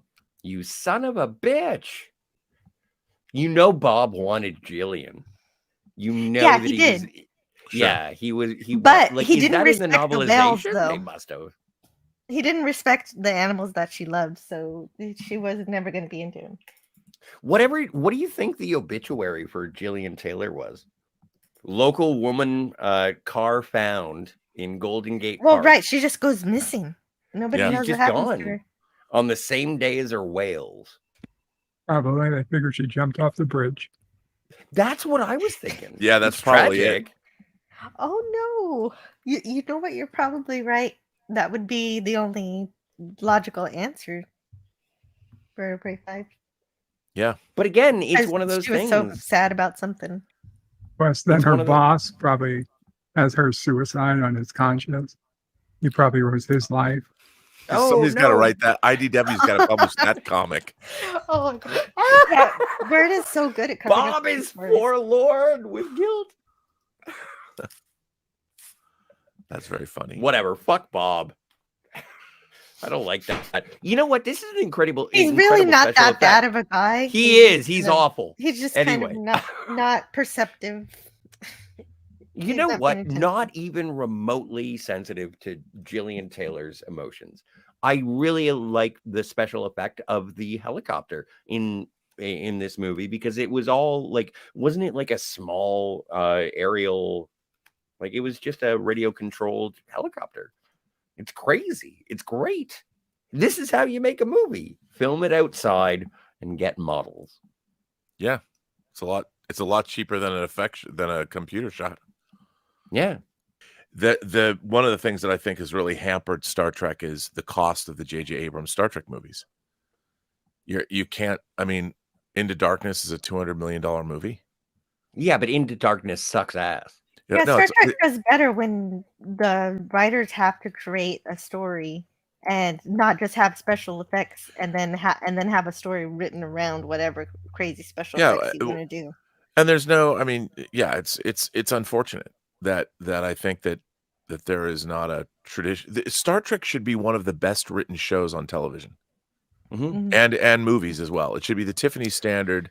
It should be the Tiffany. Like the great thing, Jill, you said earlier too, that this movie is a 4-quadrant movie. It's very accessible, even if you've never seen Star Trek. You can watch this movie, and it's very enjoyable. It's enjoyable. When people are trying to make a 4-quadrant movie, you make a movie like this. You don't put a lot of explosions in it. You know, Nobody dies. You go the Star Trek way because, in a way, though, you're dealing with the ramifications of. I mean, nobody's going to say this in the context of the movie, but humanity committed genocide against an intelligent species on this planet that has severe ramifications hundreds of years in the future. That because of our, and they do say it in the movie, because of our short-sightedness, led to what could have been the destruction of our planet had we not had people like Kirk and Spock and McCoy and the rest of the crew of the Enterprise to go back in time. Yeah, and I agree with putting it that way. And this well probe is coming back to say, hey, what's going on with the intelligent species that I talked to when I was here? It's And by the way, this could happen. This could still happen.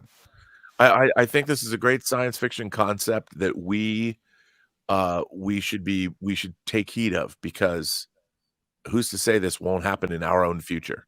Like, and this is completely a personal thing, but I am an advocate for eliminating pandas from the face of the earth. I want a Klingon-like destruction of pandas in the same way that they eradicated triples. I don't think any of the aliens are going to be looking to talk to pandas, at least. No, because pandas are lazy. They probably wouldn't even pick up the phone. But Jillian hitches a ride to the future. So everyone's fine with pandas. Fine. I'm alone. I'm a panda racist. Well, it's just not relevant. Well, pandas it's are not of course, relevant at all. Do you know that depending on which part of a panda the black and the white is, they hate each other? Well, let that be your last bamboo field. Yeah, that's it. There you go. Where's that comic? I'm surprised I'm surprised Lower Decks hasn't done that one yet. I'm going to send you a screenplay. Don't worry. This is funny because it's pandas versus penguins and skunks and orcas. Oh my! Yeah, sorry, I'm just being silly. Move on. You are silly, but it's fine. Whatever. It creates a fun conversation. I'm gonna go have a panic attack. I'll be back in. Why? Well, Tara has been restored. That's good to know. Oh, right, because they collected those photons, so that makes sense. They successfully recrystallized the dilithium. Glad there was which is cool. Yeah, it is really cool. There was no issues with that at all. Scotty was able to carry out Spock's idea. And that goes back to how great of a scientific teams Spock and Scotty are in the original series. Princess Fiona says if you were going to jump off the bridge, you would park north of the Presidio in the pedestrian lot or the Marin Hedgeman side. Princess Fiona knows a lot about California. It's good. Yeah, it is. Oh no, Jack Stafford is on Panda's side. Panda lives matter, Scotty. Osman Socrates says pandas had their chance. They don't even procreate anymore, so he's taking Scotty R37 side. And so if you are interested in more ideas like that, follow Scotty R37 on Twitter. That's the kind of thing. Absurdity is fun, and that's where Scotty likes to go quite a bit. And he makes me laugh. Ever wonder how many people ran right into the Bounty and wonder what they walked into? That's a good yes, point, I Gorilla. do. Yeah, you would think somebody would have discovered it at some point. They just left it there, but I let it go.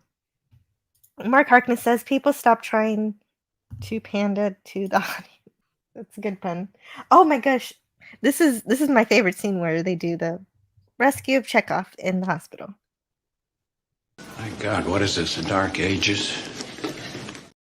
And so, of course, she gets a new kidney as a result of this, and it's the most beautiful thing. It makes me cry because that's another science fiction concept of, that science is going to advance, and they're bringing some of that here.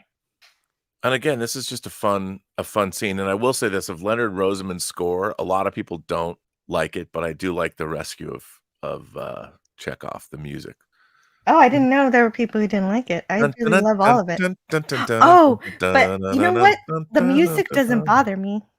I don't know. I never really thought it's about Russian. It's like Tetris. Bad. It's music. Oh, really? Is that? No, I mean it's not, but it's got that Russian feel to it, which I like. Mm-hmm. And then the old woman going, the doctor gave me a pill. And that's the best part. She's the best. It's again, it's.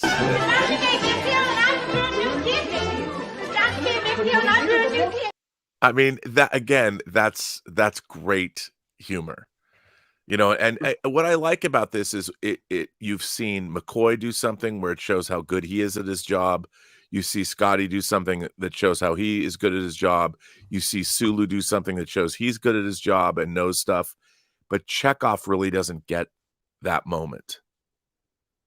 You know, I wish that Chekhov had a scene where he got to, and Uhura as well. I mean, where the only thing she has is her concern for Chekhov in the movie. Yeah, I mean, it would have been mostly. interesting to give them each a scene in San Francisco that showed them being really good at their jobs.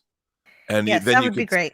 you know, and that's again, that's just a I mean, I don't know, like, I don't know what they would do. Like, you could have done it in their search for, like, it would have been really interesting to see like, I don't know what you would have done, but have Uhura do something where she interacted with the phone system, like talk to an operator or something.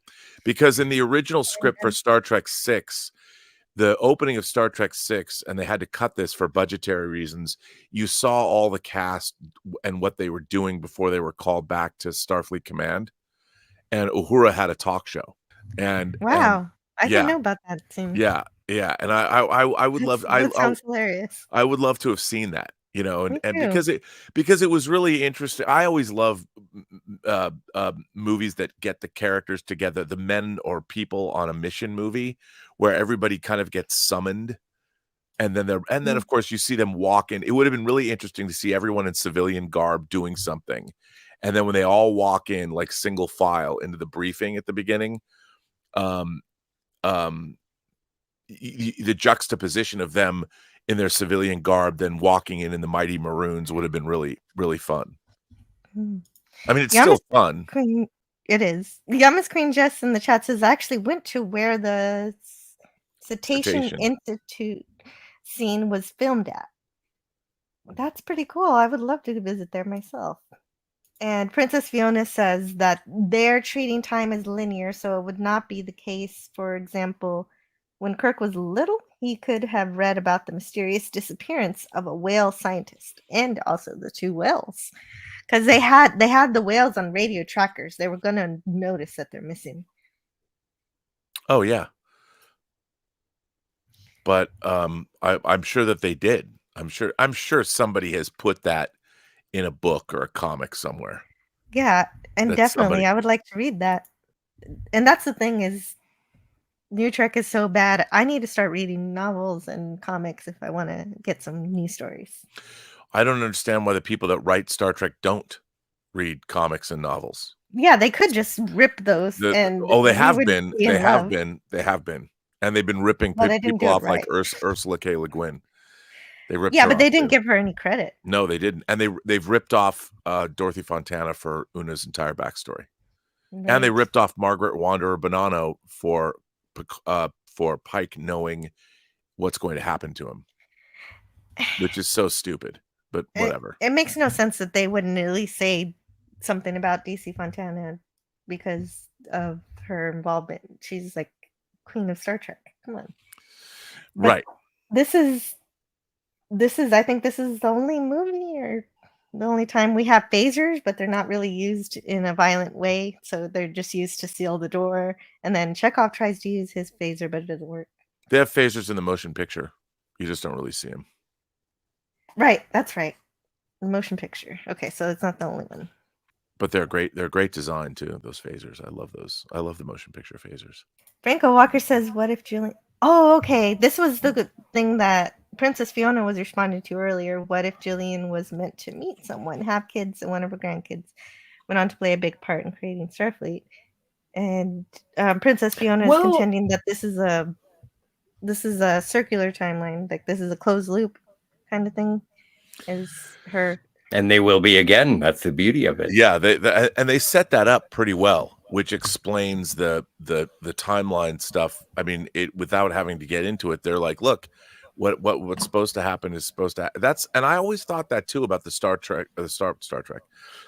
universe is that when things happen in the original series, like for instance, if you go back to City on the Edge of Forever, yes, there was an alternate timeline that was created with the Guardian and Dr. McCoy, and that timeline happened. But then when they returned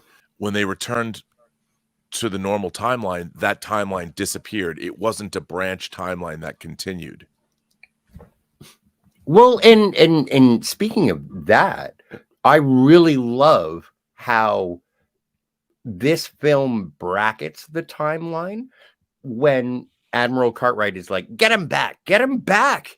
And then you get like the sort of Sarek shielding himself from the blown out window, which doesn't make any sense because it should be transparent aluminum, whatever. And then good point there. And then at the end of the movie, you get Admiral Cartwright saying, get him back.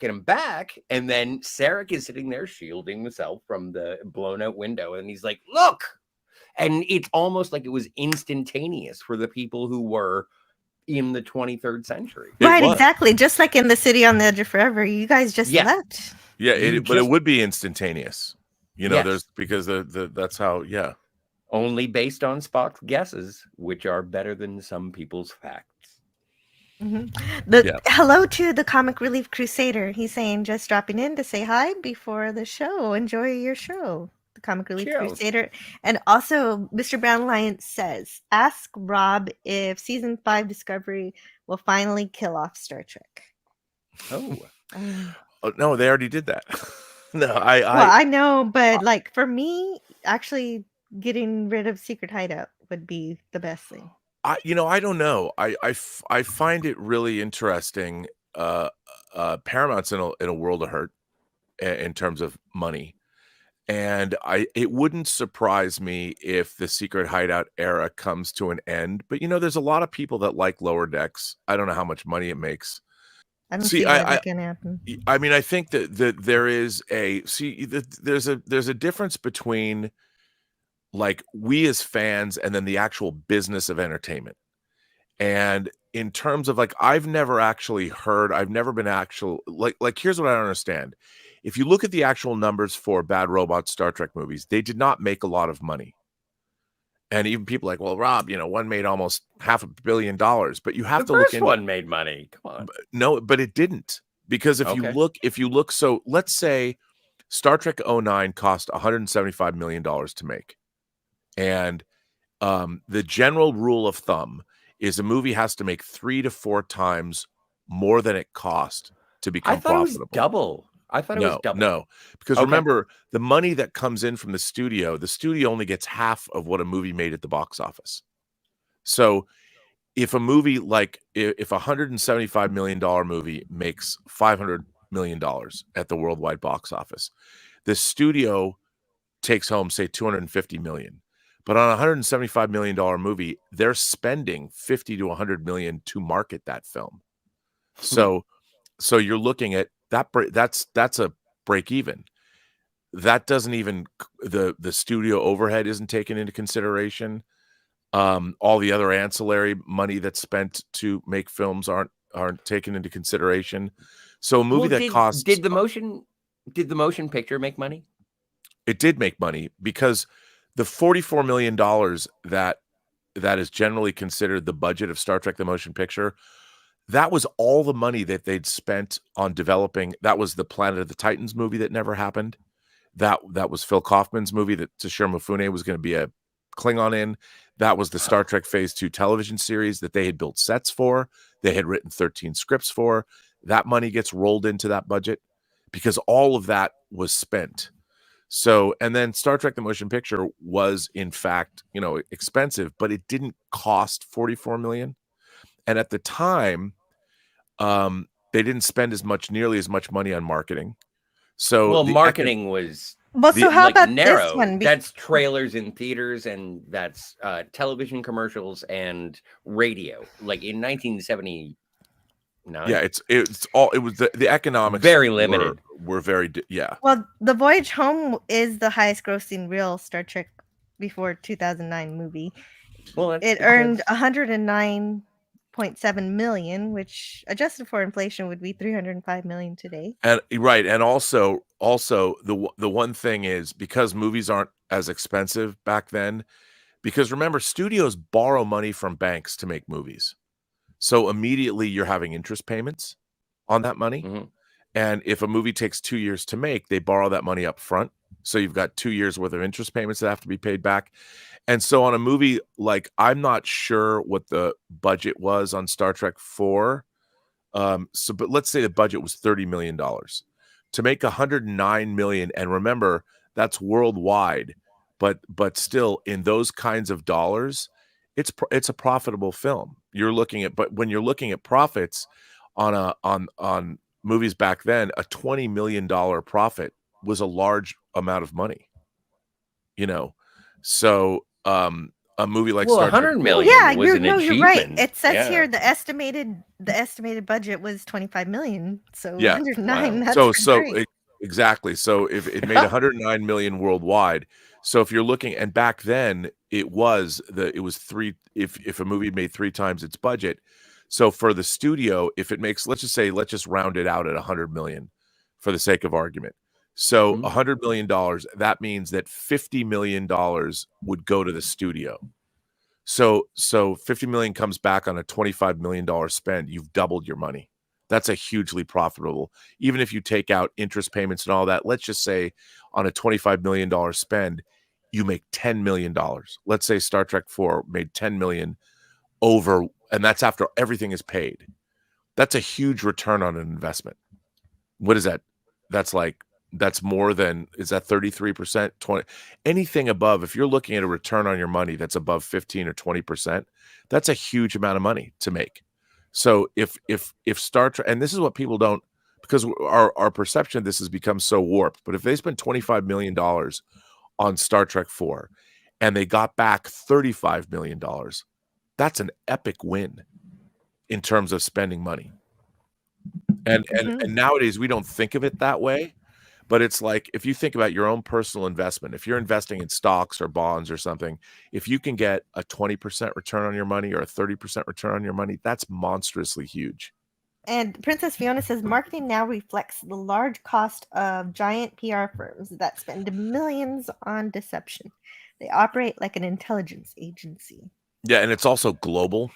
And your marketing, and now you have to go, there's all different kinds of ways to market films. And I think people in our world today, people also haven't, they don't really understand the economics of how, and remember another thing at the time, home video by this point was monstrously huge, and Star Trek was massive on home video. Back when Star Trek 2 came out, Star Trek 2 and Officer and Gentleman, both Paramount films, changed home video forever in that they released what were called sell-through tapes, meaning normally videotapes were $50 to $100. They were not meant to be bought. Those were rental-only prices that would go to video rental stores. But Paramount had the very smart, because it was Star Trek 2, they took their 2 biggest hits of 82, which was Officer and Gentleman and Star Trek 2, and they priced them at $39.95. Now, it seems silly now. It seems expensive. But at the time, home video was only in its infancy. And, it was just a couple of years old. And to be able to buy, for a Star Trek fan, to be able to take home Star Trek 2 on tape, I mean, like Star Trek The Motion Picture was like $100, and it was the extended ABC TV version or something. It was later, but it was really expensive. But for Star Trek 2 to be $39.95, every single Star Trek fan bought it. Yeah, and you never knew this was with the VHS, the start of special features, and the first VHS tape of Star Trek 4 had a promo clip for The Next Generation. Yep. Yes, it did. Wow. And actually, The Next Generation happened because of this movie, because this film was so popular. They tried to go ahead with Phase 2, and of course, Phase 2 didn't work out, but so much of Phase 2 ended up contributing to The Next Generation. Well, and two of the 13 scripts that were commissioned for Phase 2, The Child and Devil's Due, were made. It was because there was a writer's strike. The second season of Next Generation was entirely impacted by the writer's strike, but the opening episode was the John Povil script for The Child. Yeah, The Child, which they also remade in Star Trek New Voyages, the fan series, and John Povil came in and directed that. But wait, before you go on, I just want to say, in terms of you do host a show called Let's Get Physical Media. It's on Sundays with Dieter Bastian. And I'm a big fan of physical media. And I remember myself going to a video store for David Fincher's Alien 3. And I was like, I want to buy this movie. And they were like, it's $100. Yeah. And I was 14. And I was like, $100? That's like, I could give you a car, my parents' car. But no. And it was something that it was, and I had to wait months and months and months to get that VHS tape. Yeah, because that's how it worked. And so it was licensing, wasn't it? It was licensing the media itself as opposed to the physical cost of the tape. Oh yeah, it was completely that way, and they made an enormous amount of money, and Star Trek also made an enormous amount of money on home entertainment, home video, and that's there'll be whales here. See, and that's funny too. And what I love about that scene is it shows that again, Scotty built that container. It worked. His plan worked. He was right. His math was correct when he was talking about the transparent aluminum and how thick it would have to be and all that. Say what you will about the actors, but like when Jimmy Doohan is like showing like a pensive response to beaming water and whales into the Klingon bird of prey, it's like he was like, it might explode all over me. I don't know. Yeah. No, it was absolutely. It's amazing. But, folks, I have to bug out. Oh, well, thank you so much. Do you have any final words about this movie? And thank you so much for joining me today. Can you grade it on an A to B to C to E to F? I would give this movie a B+. Okay. I think this. Look, I've come to love this movie, and it makes me smile. And I think, look, there's an argument to be made that none of the Star Trek movies have lived up to the original series. Motion picture. I mean, the motion picture is my favorite, but even that, there's still things that are missing that the best Star Trek episodes had. There's a quality to the best Star Trek episodes that I think it's a heady, frothy mix. And I think you're right about that, because Star Trek should be a TV show over a movie. I mean, here's the problem, I think, with Star Trek movies. Star Trek as a franchise on the feature film stage, in the arena, has never been treated with the respect it deserves. Everybody who's ever greenlit a Star Trek movie at Paramount thinks that Star Trek is this wacky little thing. And what should have been done, I mean, Gene Roddenberry, Star Trek the Motion Picture's only, to my mind, only sin is it's so serious. And I love my serious TOS episodes, Doomsday Machine, Immunity Syndrome, Balance of Terror. I love all that stuff. But even in the Doomsday Machine, you still have a giant planet killer. And there's the music, and you've got this over the top, you've got Matt Decker. Don't you think I know that? There was, but not anymore. There's an element of, that was the greatest impression. There's a pop sensibility to even Balance of Terror that is missing from the motion picture, even though the motion picture is my favorite of all the Star Trek movies. And I think that with Star Trek 2, the idea was, let's get the TV division to make it so they can make it cheaper, which is fine, which I loved. But Star Trek 2, if it was made for $20 million instead of like 11, they could have made it. The special effects would have been a little bit better. The sets would have been a little bit bigger. Not that they needed it, and the cinematography. I mean, no, I'm just saying that Star Trek has always been the bastard stepchild of. They've always tried to make it on the cheap. They've never given Star Trek the due it deserved in the theatrical marketplace until until Star Trek, the J.J. Abrams Star Trek. But he's a man that will say in any interview, I never liked Star Trek. So that's his where movies, you lost me. And that's where you lost me. Yeah, his movies are trying to change Star Trek into obviously Star Wars, Come on. Star Trek 2009 is better than Skywalker Rises. Yeah, but that's so is Apples and Voyage, oranges. so is Voyage of the Rock Aliens. But my favorite thing of what you were Isadora. saying is that Star Trek can be serious, but it can also be comedic. I just reviewed one of the best episodes that gives an example of that, which is By Any Other Name, where the entire galaxy is in danger from aliens from Andromeda. Kelvins. It seems like it's getting really dark because there's no way to combat this thing that their belts that are freezing people. And then the last half of the episode shows how alien they are is what can be used to find their weakness, and it turns into a comedy because they're making fun of human foibles that these aliens cannot control. And also, even Scotty, he's like, what's my unique talent? I'm gonna drink this guy under the table. Exactly. You know, and because it was really interesting. They didn't have to like kill anybody, you know, even though the Kelvins are reducing people to tetrahedrons or 20-sided die. Yeah. And crushing them. But that's Right. I mean, I think that, Jill, that's a really great point you're making. And I think that is not, first of all, you have to have clever writers who understand that. And two, that was always, I think, the appeal of Star Trek as a whole, is that you had, it wasn't just all darkness, or it wasn't just all comedy, because even in A Piece of the Action, you realize that Jojo Kracko and Bella Oxmix are not fools.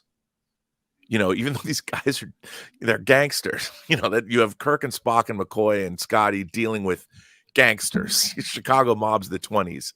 One of them more reasonably minded than the other. Of course, but as they would be. Like in a gangster movie, they're playing with those gangster tropes, but it's still like Bella Oxmix is he gets it. And you know, even when they do something like and I think that here's the real problem with how Star Trek is perceived today. You have not I would advise you to keep dialing, Oxmix. Funny that's Spock trying to fit in.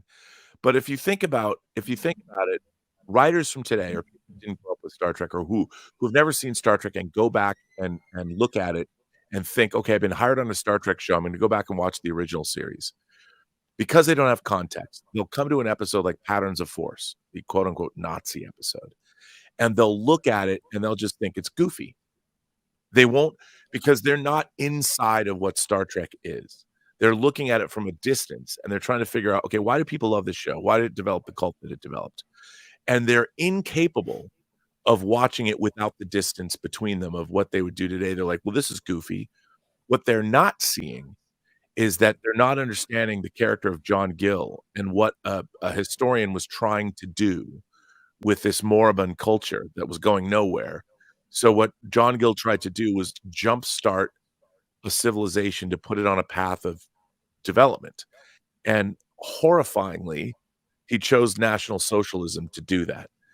The writers from today that are going back and looking at that episode, they don't see that because they're already thinking the whole Nazi planet thing is goofy. So they make fun of it, just like they make fun of the Mugatu, or they make fun of the like when I was a kid watching Star Trek, the fucking Gorn was awesome. And it is. And if you listen to what the Gorn says, and this is completely lost upon the writing staff, the Gorn says to Kirk, I will be quick and merciful. I shall be merciful and quick. I love that you had that right there. And the thing about that is it shows that the Gorn has a sense of mercy and has a sense of compassion. He's like, look, we have to fight to the death. We're in this situation. I'm not a sadist and I'm not here to inflict pain on you. I have to win because I have to save my crew. Just like you think you're going to have to win and save your crew, but I'm bigger than you. I'm stronger than you, and I'm going to defeat you. And he's just trying to put an end to this situation, and he's offering Kirk an opportunity, even though we know because we're on Kirk's side. But for the Gorn in the writing of this episode, for the Gorn to say that, it shows that he has an understanding of all of these things. Now, that's great writing. And that's something that the people that are making modern Star Trek now, they're like, oh, the Gorn is goofy. Because in pop culture, the Gorn's been made goofy. There was the commercial where the Gorn and Shatner are sitting on a couch playing a video game. And the Gorn has been made fun of, and The Simpsons, and any number of million different things that have come before. So people from today, writers from today who might be in their 30s or something, like Mike McMahon. Mike McMahon loves Star Trek, but he loves Star Trek from that goofy perspective. His season 8, like he's not It a is science. the weird. He is the weirdest thing because one minute it seems like he's respecting it, and the next minute he's dumping all over it. But he's respecting it from this comedic, like he loves it. Like comedians love watching Star Trek and they love watching William Shatner because they're distanced from it. They're not inside Star Trek and they're not watching it from the perspective that when I was growing up as a kid, when I started watching Star Trek at 5 years old, I was very serious about it. And I looked at it, I was very, very serious about Star Trek. And like to me, when I saw the Mugatu, with the Canutu woman and all that, I didn't look at it and go, okay, they needed to find a way to save money. So they used a white gorilla suit from this thing and they put a horn on it. The way it's shot, if you look at the first time you see the Mugatu and the way it leaps and the camera's on a low angle, they're shooting it as fearsome as it could possibly be. They're doing everything they can for audiences of the day to think this thing was dangerous and it's fierce. A threat. It's a threat because the way it was produced, the way it was shot, the way it was directed. We and people today, I get it. They look back and they try and after coming off, this is an audience that's seen Battlestar Galactica, that's seen all of this these serious shows that we've seen over the last 30 years. They're kids and people that grew up in a world where they already had Jurassic Park. They already had photorealistic dinosaurs created by computers. They didn't grow up watching Valley of the Gwangi or Ray Harryhausen's animated like Jason and the Argonauts. And when they do look at that, all they see is the primitive special effects. And I completely understand it. I didn't have that experience though, because I discovered Star Trek when I was 19, and so way after I could have actually seen it live, and I took it seriously. I didn't know where it was my entire life. It was just the most incredible thing to me, and I didn't hold it up against modern programming. I knew it was from the 60s, and so I looked at it from where it came from. See, I wish I met girls like you in college. I would have had more fun. You and me both, brother. But well, it's important to look at the history. Yeah, no, it is. And I think a lot of people now are kind of incapable of doing that. And Mike McMahon, I find Lower Decks insufferable because I watch Lower Decks and it's all people that it's like being at a Star Trek convention where you meet a bunch of fans that are trying to out trivia you the entire convention. Yeah, that's true. For me, it's like hate that Saturday Night Live Star Trek parody. Yeah. Yes. And it's like every reference, I'm like, I get it. I understand that. But I would much rather have seen the way that the Next Generation episode Lower Decks was, which was actually a serious look at what it meant to be on the lower decks which was fascinating and really well done. And Ensign Sito, her ultimate fate was really sad. But having Worf as mentor. Yeah, and then it would have been really interesting. I have no problem watching a comedic show about what it's like to be on the Enterprise. That could be fun. The problem is, it's everybody seems to be a fan of Star Trek on the show, so they've made a show that I can't take seriously. I can't get inside Lower Decks because the whole thing to me is just everybody showing remember this, remember that, and I'm like, yeah, they step outside of it. It's too much fourth wall. Yeah, and I'm like, well, I'll remember it. It's kind of like when you watch a TV show and then somebody puts out a comic book version of it. And I'm not referring to Star Trek or whatever. Right. I'm saying when The Simpsons has a comic book and it's like, we're going to write The Simpsons. And it's like, you're not as good as the TV show. And that's how I feel about Lower Decks. It's sort of it's a cover self-aware criticism yet love song, and I don't know where it's coming from, and it doesn't ring true. I'm saying it poorly, but I hope it. No, I think you're absolutely right, and I think the problem with Star Trek is look, and I hate to just keep going back to this, but the original Weren't Battlestar. You leaving? Anyway. Yes, I was leaving. I'm sorry, I'm leaving. The original Battlestar Galactica was kind of goofy. And like if you watched, I just watched the original pilot, the movie version of the pilot, with the one where Baltar dies. But if you look at it, it's like the entire all of humanity is wiped out in the beginning, and then by the end of that, the 3-hour movie, they're on a planet, and Starbuck's like looking at the women, the singing group with 2 mouths, and he's like, we could put these girls on the circuit and make some money. This is after the destruction of all of humanity. Like, what circuit? What money? Oh, that I finally saw Doctor Strangelove, and that reminds me of the end where they're like, okay, so everybody's gonna have 10 ladies, and then the entire world is destroyed. Yeah. And when you look at, I think the great genius of Battlestar Galactica is they took this, what was started as a Star Wars ripoff for TV, and it's pretty goofy. It's got a lot of it's got goofy clones in it. You go to an alternate Earth, experiment. Is it meant to be a comedy? No, but it's very much pulp sci-fi. It's not high-minded. And when you watch what they did with the reboot of the show, and I know there's a lot of purists. I knew one guy, I don't know whatever happened to him. I hope he's still alive, but he used to come after me going, he was a total huge fan of the original Galactica. And I'd go, the original Galactica was never great. I mean, I understand you love it, but it was never great. Even as a kid. Well, when you're talking about someone who's guilty of seeing Battlestar Galactica remake first before Star Trek, that's I am. Well, but the Galactica remake, it took the premise of Battlestar Galactica and plussed it. And I mean, I don't think it's a perfect show, but it's a fucking great show. Well, same deal with For All Mankind. And again, Ronald D. Moore. Well, yeah, no, saying I mean, to me, I still need to see that. To me, For All Mankind is, I mean, it's not entirely, it has nothing to do with Star Trek. But even Ron Moore has said this. I see For All Mankind as the Star Trek past. If you look at it, it's a show. It's a show that could be the Star Trek past, and I think it's great entertainment. What is it? There's a hypothesis that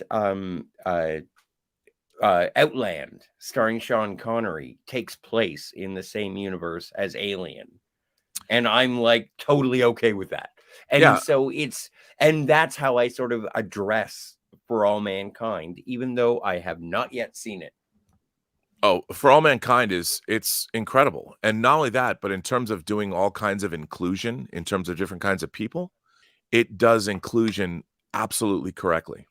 And this is good for my Tuesday show. After I finish the original series, I am moving on to For All Mankind as my next review series. It takes alternate history. It does alternate history really well. It's really, really good. Joel Kinnaman? Yeah, he's great. Nice. The whole cast is great. And Sandra Feliciano says that she hates the Battlestar remake. Too much gratuitous sex and often not enough story. I mean, I can see that. I have a long story about why I don't like the new Battlestar Galactica. I could tell it very short. Please he do. Battlestar Galactica. I mean, he bought it and he went home and it said, last time on Battlestar Galactica. And so then he went back to the store and said, can I have what comes before this? And they didn't understand. And so he left. They didn't have it. So I've never seen all of it because I never got to see the beginning. But usually when they don't have it, they're like, oh, we'll order it for you. But they didn't even try. It sounds I was in Australia. They're not very, their customer service. Terrible. And that's such a sad thing because it's pretty good, I think. Yeah, so if I bring this up in the future, the reason that I don't like the new Battlestar Galactica, you know why? Australia. And PJ Bear, absolutely correct as far as modern Star Trek goes. The Orville is the real Star Trek that we have today. For All Mankind is a real Star Trek prequel. And I don't know about the second one because I haven't seen it, but that's what I hear. Yeah, I mean, I'll be curious to hear what you think of For All Mankind. Because it just gets better as it goes along, and the way they put our real world, the way they take things and they change them but incorporate them into their own universe is really, really interesting. Yeah, and if you do have to go, do you have anything you would like to promote or? Do you have a channel, Rob? Yeah, do you have a channel here on YouTube? Oh, yeah, no, you can come. You can come to my channel, The Burnett Work. There's a lot of different shows. There's a great show called The Otaku Experience that is done by Israel King, who's a 21-year-old kid who loves anime, and that's really a good show. Tonight we do our Midnight Musing show with RM and Lael Rockwell, where we just muse at midnight time. But it's a really interesting, it's a really interesting show, and it has we never know where it's going to go. You know, we end up talking about Star Wars, Star Trek, hip hop. You just don't know. And then Let's Get Physical Media, which I do with Dieter. This was a really interesting physical media week. A lot of stuff going on in that, and then there's a bunch of other random shows. You know, there's the Women of the PGS with Lana Creole and RM, and they look at things from the female perspective, which is usually pretty interesting. I mean, they're pretty interesting together. So I like them doing with it. The idea was to make a sci-fi convention on YouTube. Yeah, that is the best way to think about it. The problem is it doesn't fans talking to each other. Yeah, it just doesn't work as far as the YouTube analytics go. It's completely counterproductive to the YouTube analytics. And like, there's another show that I love called Architects of Imagination, where David Johnson, who works in the industry, goes back and interviews all these real heavy hitters in the video game industry. Nobody watches this show, but his interviews are great. And I wish more people would watch it, but nobody does. But you just talked about it, so maybe a few more people will. We'll yeah, I mean, because I do have a selfish question about the I have a selfish question. If you had a choice, and Jill, if you had a choice, which universe would you prefer John Hamm in? The Star Trek universe or the Star Wars universe? Star Trek, 100%. Bingo. As a matter of fact, I'd be happy with both. Eric Jedrinson, who co-wrote Mission Impossible, this is kind of a bummer, but Eric Jedrinson, who co-wrote Mission Impossible: Dead Reckoning with Chris McQuarrie, the new Mission Impossible movie, he wrote the Star Trek: The Beginning script, right? And I mean, the script is not perfect because it was only one draft. He wrote one draft. So he, like Nicholas Meyer, he was a supervising producer of Band of Brothers. And after Enterprise went off the air, Donald DeLine and Carrie McCluggage, who ran Paramount at the time, went to him and said, "We'd like you to take a crack at Star Trek." And he, like Nicholas Meyer, immersed himself in Star Trek. And he understood because he was a great writer. So he basically wrote a script that takes place about 10 years after Enterprise. And it was going to be, his script deals with the outbreak of the Romulan War. Nice. And it is, I love this script. It opens, imagine this. Here's the opening of the Star Trek. You see the Paramount Mountain, and the camera pushes forward. It goes up and over the mountain. And the camera comes down to San Francisco Bay.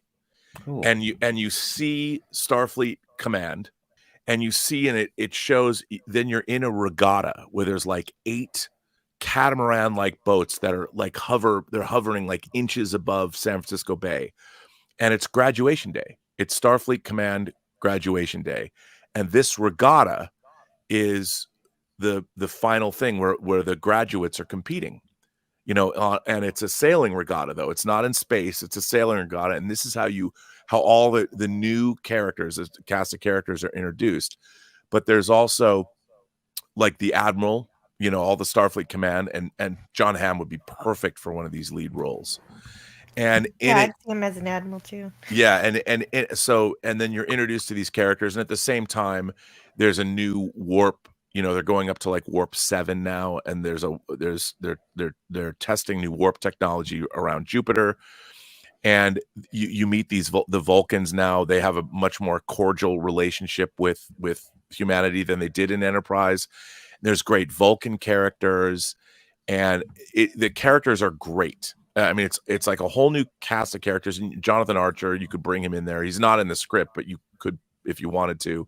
And what ends up happening is the Romulans basically show up, not just on Earth, and they're like, you expel all of the Vulcans on Earth by this date, or we're going to destroy your planet.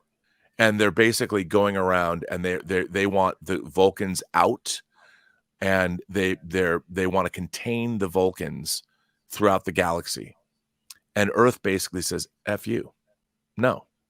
And that's how the Romulan War starts. And it's really interesting where and I love this script. And it was he explained it to me because we interviewed him on the Inglorious Trexperts. He explained that he was going to do Homer's The Iliad, then the Odyssey, and he didn't know what the third one was going to be. But originally it was going to be a trilogy of movies about the Romulan War. But what was interesting about it was the premise about Earth protecting the Vulcans, and that the Romulans wanted to contain the Vulcan spread throughout the galaxy and their influence and all that was really interesting. And Earth saying, no, we will not. So it had an element of preventing ethnic cleansing and a lot of what was the balkanization of what was happening. And it was really interesting. And I loved, like, all of these new characters, the younger characters, the graduates were all really well drawn. And I really enjoyed, and it has a great, what happens and where they leave it at the end is really, really, really good. But then what happened was Donald DeLine and Carrie McCluggage, who ran Paramount, the regime changed. And nothing happened. It all went away. It was never done. It never got made. And then Bad Robot shortly thereafter got a hold of the Star Trek franchise. And you know what? And that Star Trek didn't go in that direction. It really bothers me that there is a parallel between the Romulans and the Vulcans that was simplified in the Sona and the Baku in Insurrection. It was also and have you ever read Michael Pillar's, it's better than Nemesis. Have you read Michael Pillar's book about writing Insurrection? So what you always say. Oh yeah, totes. Yeah. It's great. It's a great book, and it shows how things can go horribly awry. I think it's a great, if you, ladies and gentlemen of the audience, if you haven't read Michael Pillar's book in writing Insurrection, it is incredible. It is an insight into what you have to do to not only maintain the integrity of a property, but also appease those that are going to be starring.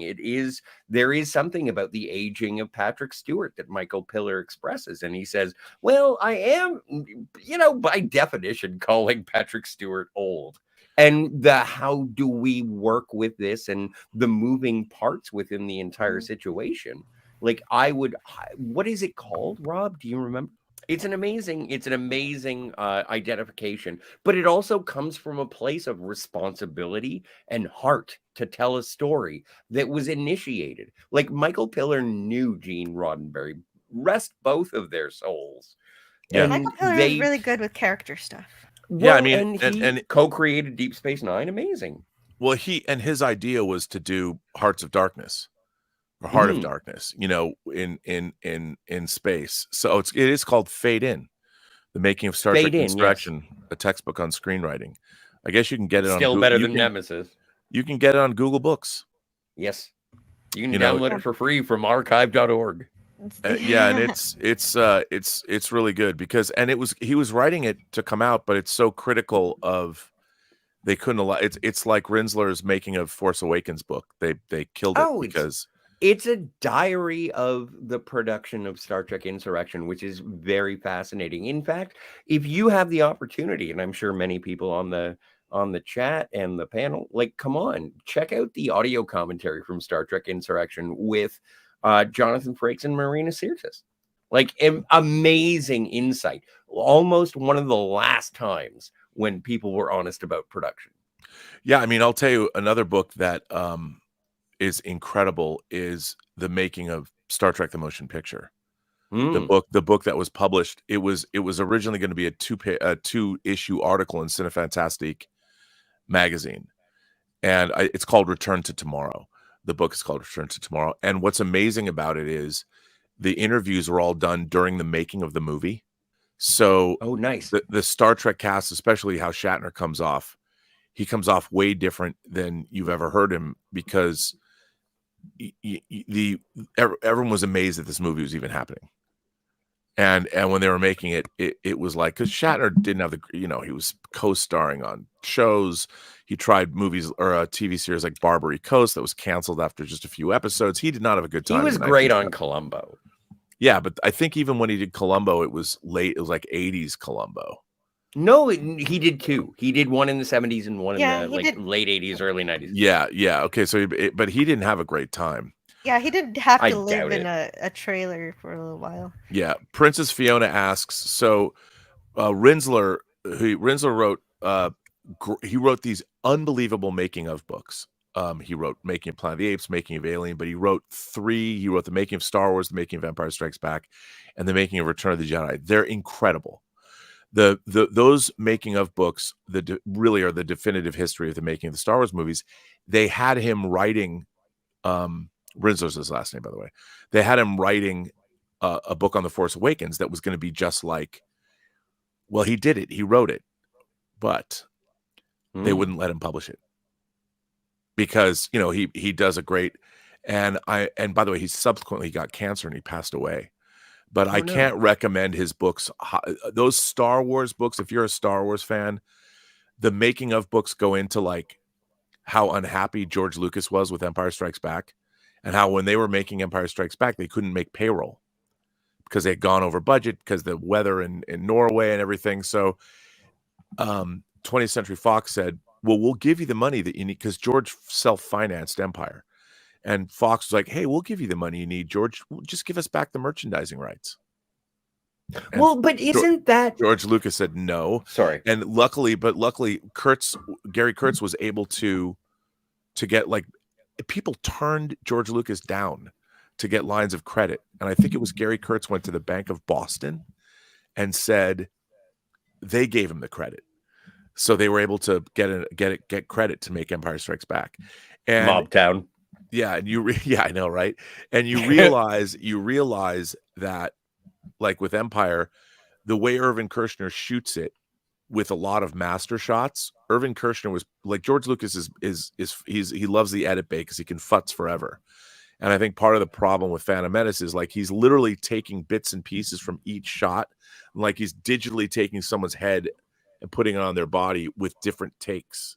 Oh, they do that all the time. Yeah, there's not the way he could do it in Phantom Menace, where they actually would take a take really manipulated. Stick. Yeah, I mean, you use different takes, but he was literally mixing and matching digitally. I remember this one shot of Captain Panaka moving his head, and I was like, "That's a special effect." The first time I saw it, they did all this crazy stuff. But so they did the Force Awakens book, and they never let him publish it. Well, he wrote it. And I'm sure because it was pretty critical, it probably was very critical about.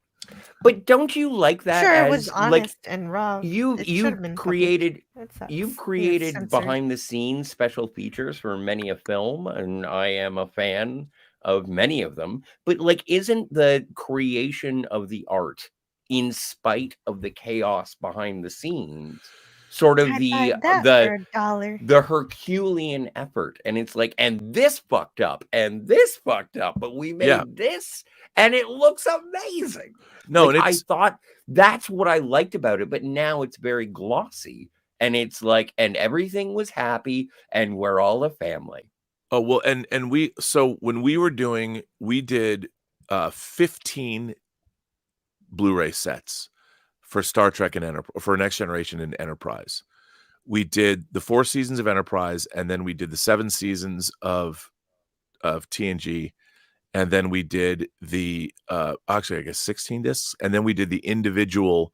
Which this is so funny to me. Like on Reddit, if you go on Reddit and look this up, so when we were doing Next Generation to promote the release of each season, we did these theatrical events, these one night only Fathom theatrical events, and the first 2 seasons were like we'd show Encounter at Farpoint, and then the next one was Measure of a Man, Q-Who and Measure of a Man, and then the third one, the last one we did was Best of Both Worlds, and they cut Best of Both Worlds into what they called the movie version of it, where they took both episodes and cut them together as one film and got rid of the credits and stuff. So when they were doing these, the thought was, there was these single discs that were going to be released. So if people didn't want to watch or buy the full series, because they were expensive, those individual seasons were like $100 each because of how much money it took to restore the episodes. But on Reddit, these single discs are always raked over the coals. Like, why did they do this? And blah, blah, blah. This was an additional thing. So we were able to use the real estate on those discs and make more documentaries that only exist on those single disc only versions. But so what happened was Cliff Bole, who directed Best of Both Worlds, complained to the DGA that he wasn't getting residuals for these one night, which by the way were charity events. The money went to charity. He complained, so Paramount said, well, I guess we can't have any more theatrical episodes.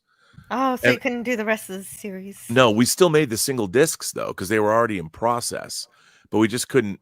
I mean, it was really amazing because the Measure of a Man, for instance, it was the extended version of Measure of a Man that's 13 minutes longer, which is like a whole act. I mean, a Next Generation episode's 45 minutes long. And then if we added 13 minutes, all this footage that no one had ever seen before, because we redid it in HD, and the first time that episode was ever seen was theatrically. I mean, and having worked on it, like it was, I'll tell you a funny story. So Melinda Snodgrass, who wrote that episode, was given a VHS videotape by Mike and Denise Akuda when the episode was done that had the long version of the episode. So for 25 years, Melinda Snodgrass had this VHS tape. And when we were doing the idea was to get the VHS tape back from her, digitize it, and put it on the disc so you could see it. I was in New York interviewing Patrick Stewart, and I said to my boss, I said, why, if we have the negative, why don't we just go back to the negative and make an extended version of the Measure of a Man? There's never been an extended version of a Star Trek episode. And there's only 3 visual effect shots that will have to be recreated. We could do that.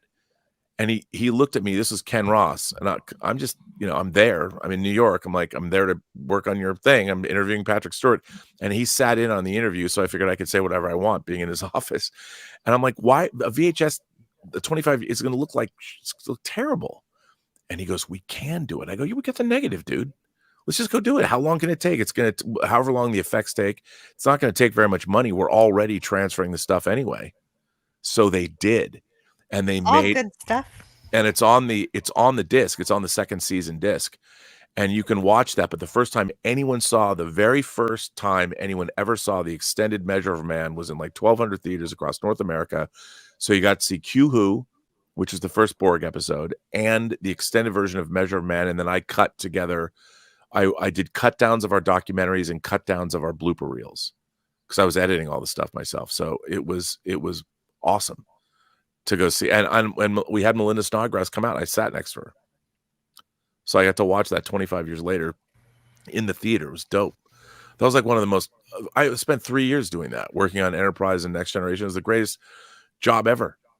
Because we I would were love to see all of those in theater. Oh, it was, I mean, there was The Fathom events have shown Best of Both Worlds. Yeah. And that was the last one. We were going to have Redemption, Unification, Chain of Command, and All Good Things. Now, All Good Things and Encounter at Farpoint both originally aired as one show, but in syndication, they were split into 2 episodes. So it was Best of Both Worlds. It was Farpoint Part 1 and Farpoint Part 2, and then All Good Things Part 1 and All Good Things Part 2. But when they were put on the Blu-rays, it was the original 90-minute episodes for each.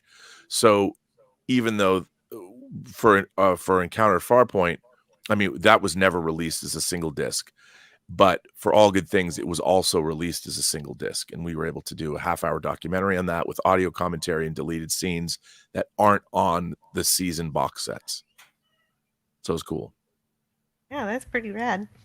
And Yeah. it's awesome. And I own, of course, that set. Yeah, so you can, if you have the whole, do you have the whole series? Yeah. You can watch, I mean, that extended Measure of Man. The other thing that was the coolest was, so the last episode of the 3rd season, I mean, the penultimate episode, second to the last episode of the 3rd season, was the most toys with Kivas Fajo and their kidnapping Data. Saul Rubinek. So the first person to play the role was David Rappaport. The Wizard. The little person who was the leader of the Time Bandits. Mm-hmm. He shot for one day. He shot for one day. Well, how did he decease? He shot for one day on a Friday, and then the next day, Saturday, he tried to kill himself. Not tried, succeeded. He succeeded months later. But he didn't succeed then, so he was fired from that episode. So one of the things, so we're working, and no one's ever seen that footage. It's never turned up ever. And so I said to CBS, what? Michael Rappaport? No, David Rappaport stuff. David Rappaport? No, And I've seen it. I've seen it. Well, hang on, dude. Sorry. So I called CBS and I said, hey, since you have access to the negative, can you see if there's any negative from the episode The Most Toys that might not have ever been, it might be in a bag still, you know, it might be. And I get this call from CBS Digital and they're like, oh yeah, that's kind of unusual. This negative has never been touched, and it doesn't have any production reports or call sheets. It's just, and I said, can you please transfer that for me? And so like a month later, I get a drive that has this footage on it. It's never been seen. No one's ever, it hasn't been touched. It wasn't touched originally when season 3 was being shot. So I put this shit on, and it's the entire Friday that was shot with David Rappaport. I have a question. It scenes with Data. So I'm looking at this dude, and I cut it together. Not only did I cut it together, but there were scenes with David Rappaport talking to Picard. So I did a comp. I put him, took the footage from the original episode, and I comped him into the bridge stuff, and it looked like it was real. So I send this stuff, the finished stuff. I got to cut together original Next Generation footage that no one had ever touched ever. I sent it in, like part. So I sent it in, and they freaked out. They're like, "What is this? Where did this come from?" And then I had to explain, because you never ask for permission. You never, especially right, because then they're going to say no. They're going to say beg no. forgiveness, and they didn't even, since nobody knew what it was, and so they're freaking out. They're like, you can't. They didn't even have, because Hello, of Dave SAG, G sound. because of SAG and everything. They had no proof that this was real.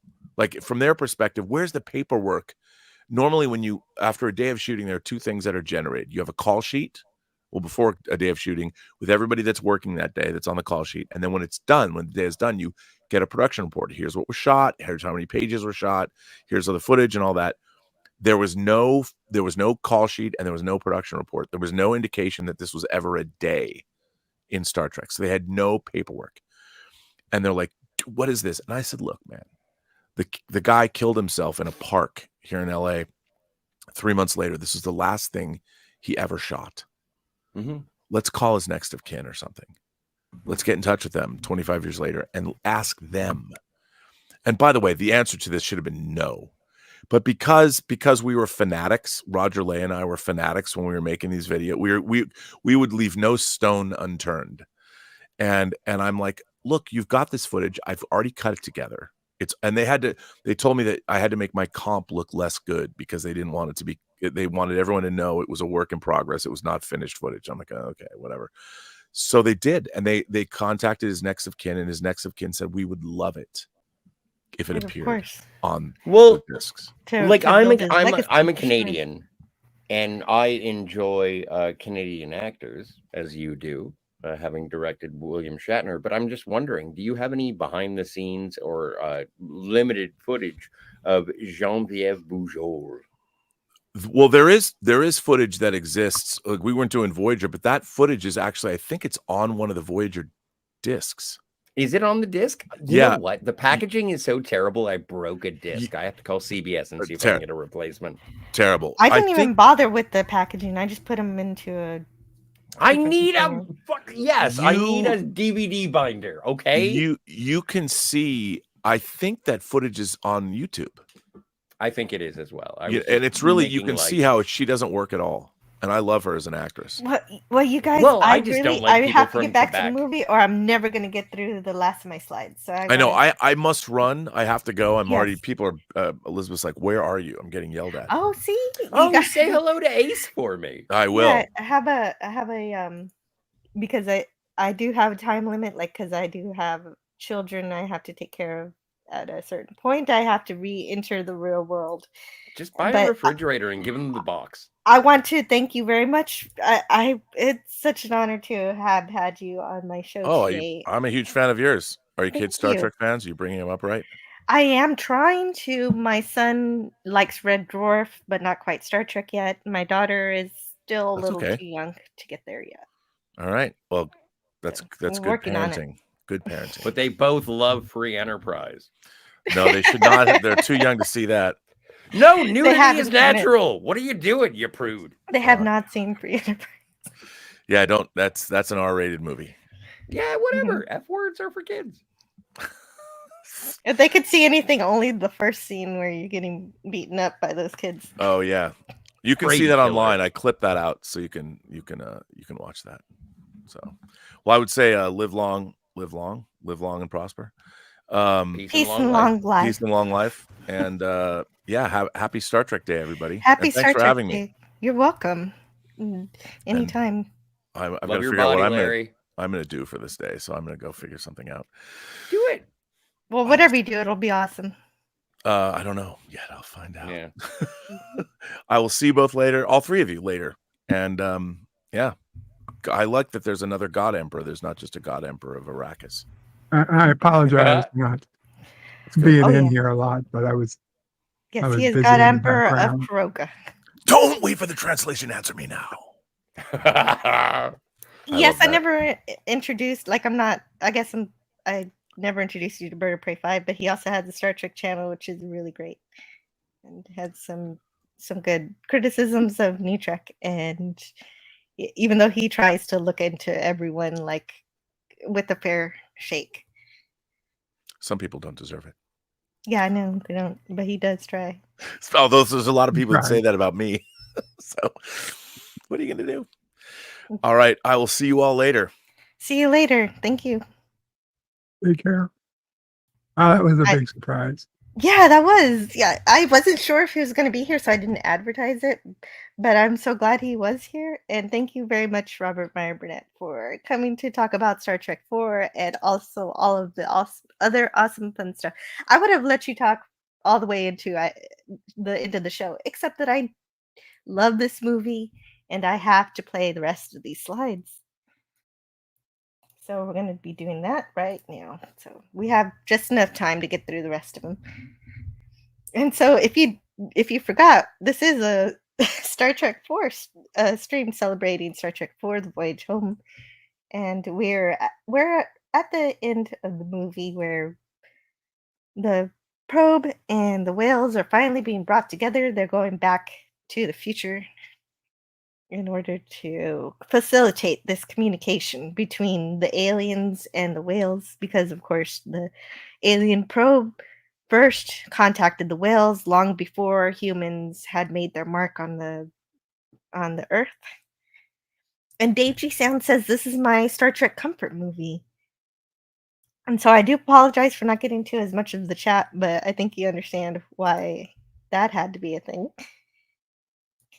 And Mr. Scott. Oh, right. And so this is a great pivotal moment for Spock because he has to guess. And he says, this is not in my nature. And nobody's perfect. Did I get a clip for that? I don't remember. Let me see. No, I didn't. But I should have, but I think I was running out of space on videos that I could add here. And oh, okay, so they use camera tricks to realize the probe. Interesting.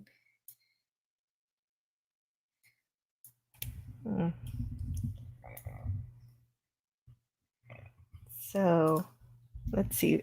Dave G. Sound says it's a movie that's easily smiled through for many reasons. Yeah, every single scene makes me happy, makes me smile, or it makes me tear up, or it makes me laugh. And so it's just an absolutely perfect movie for me.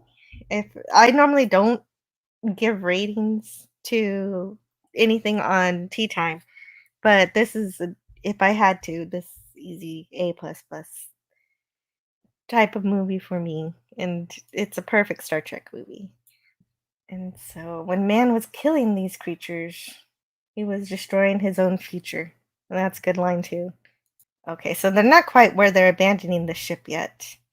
But the probe's trying to contact the whales. They had to go back to the past and get the whales and come back to the future. And so apparently the damage to the Earth's biosphere occurred when the probe failed to make contact with any humpback whales and increased power of its carrier wave to tremendous levels. So disaster was narrowly averted by bringing these whales to the future.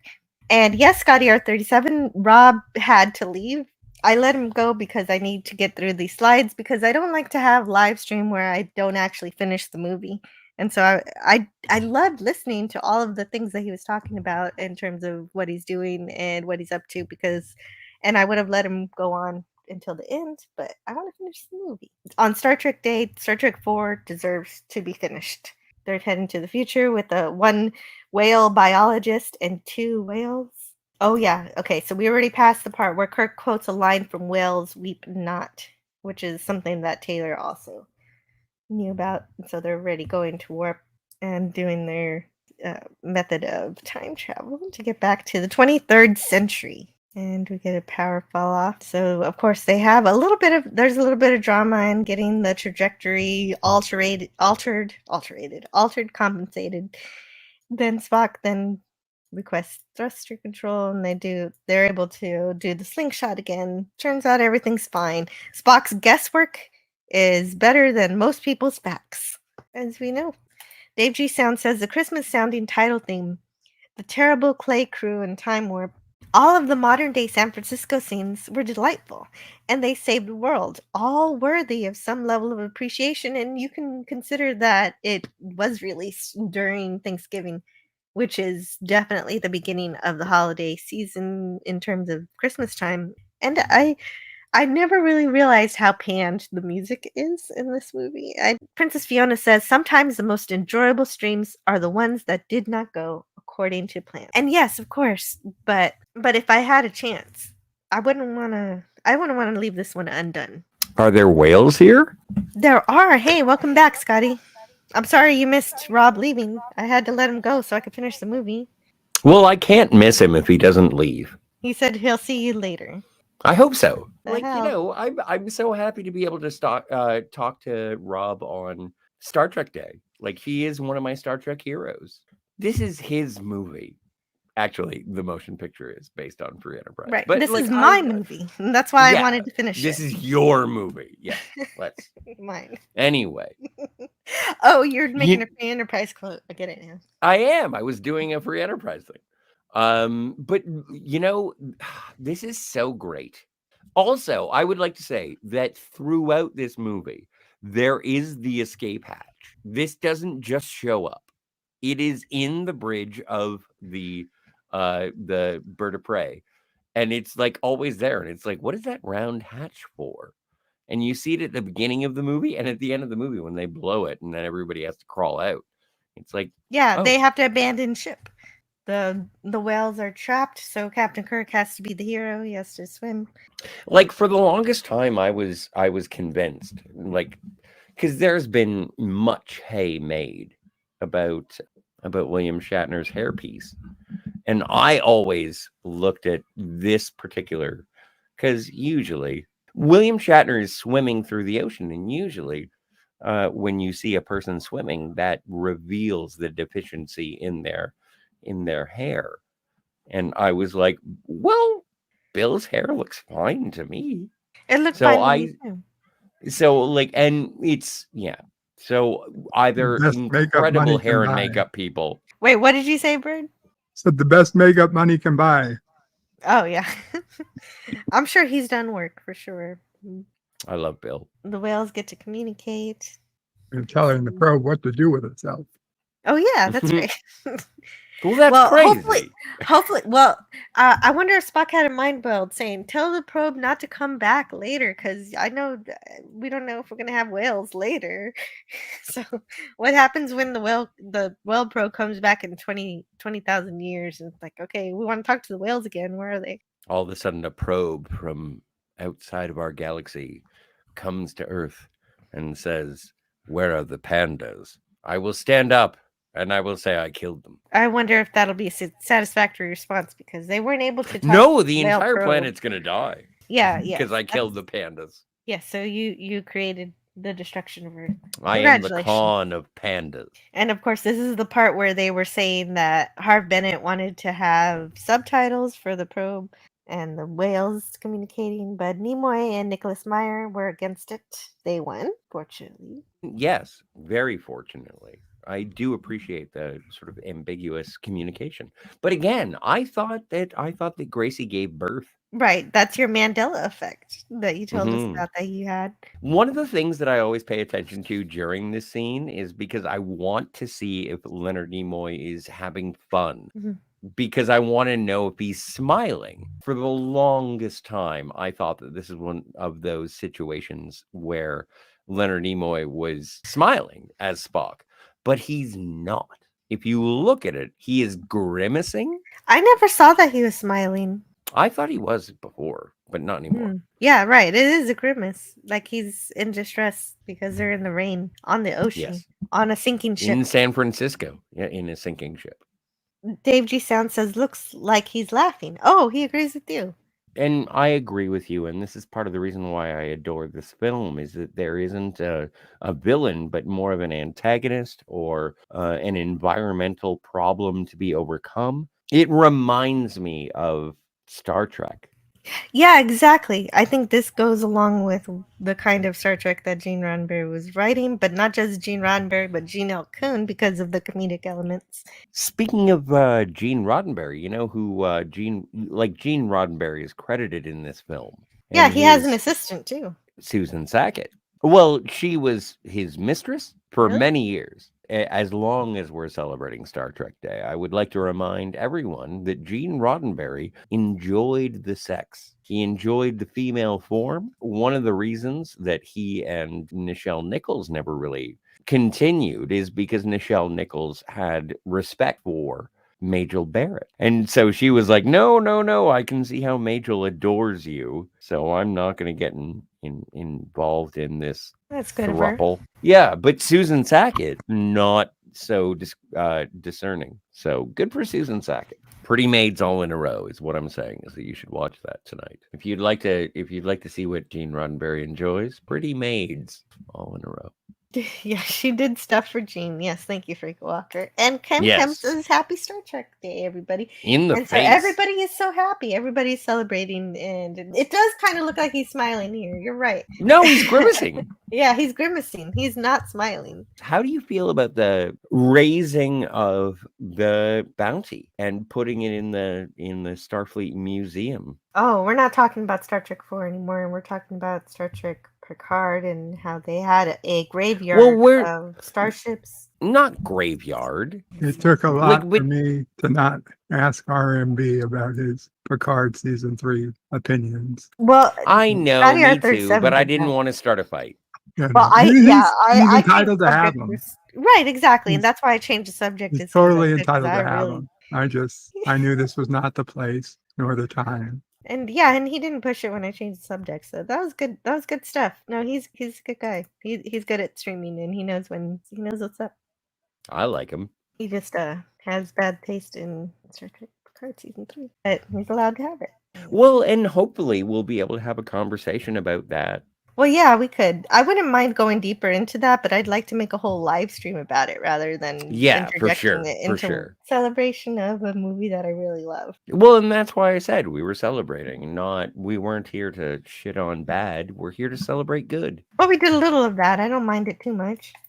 Well, it's Friday. I do allow a little bit of the film talk on Friday. Well, and you got to get down on Friday. Spock, you do not stand accused. Mr. President, I stand with my shipmates.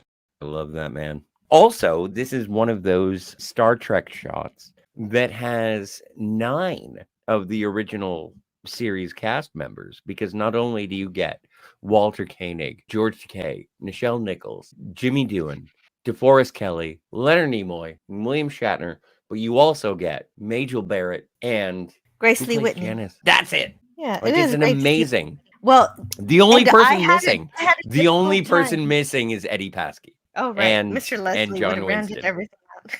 It would have been great. That would have been exciting. But I had a difficult time coming up with a thumbnail because I love too many scenes. And so you picked a really great one for me that has the whole crew. So that was That's a great beard. And this is the happiest demotion ever. Right. Yes, he's so happy to not be an admiral anymore. And of course, they see that he's fit to be captain. This entire movie makes my heart swell. Oh, Mark Harkness says, Mr. Kyle, at this time, is still not cleared by Starfleet Medical to return to duty. Dave G. Sound says they were all laughing and cheering when the whales blow right in front of them because they were afraid they'd suffocate.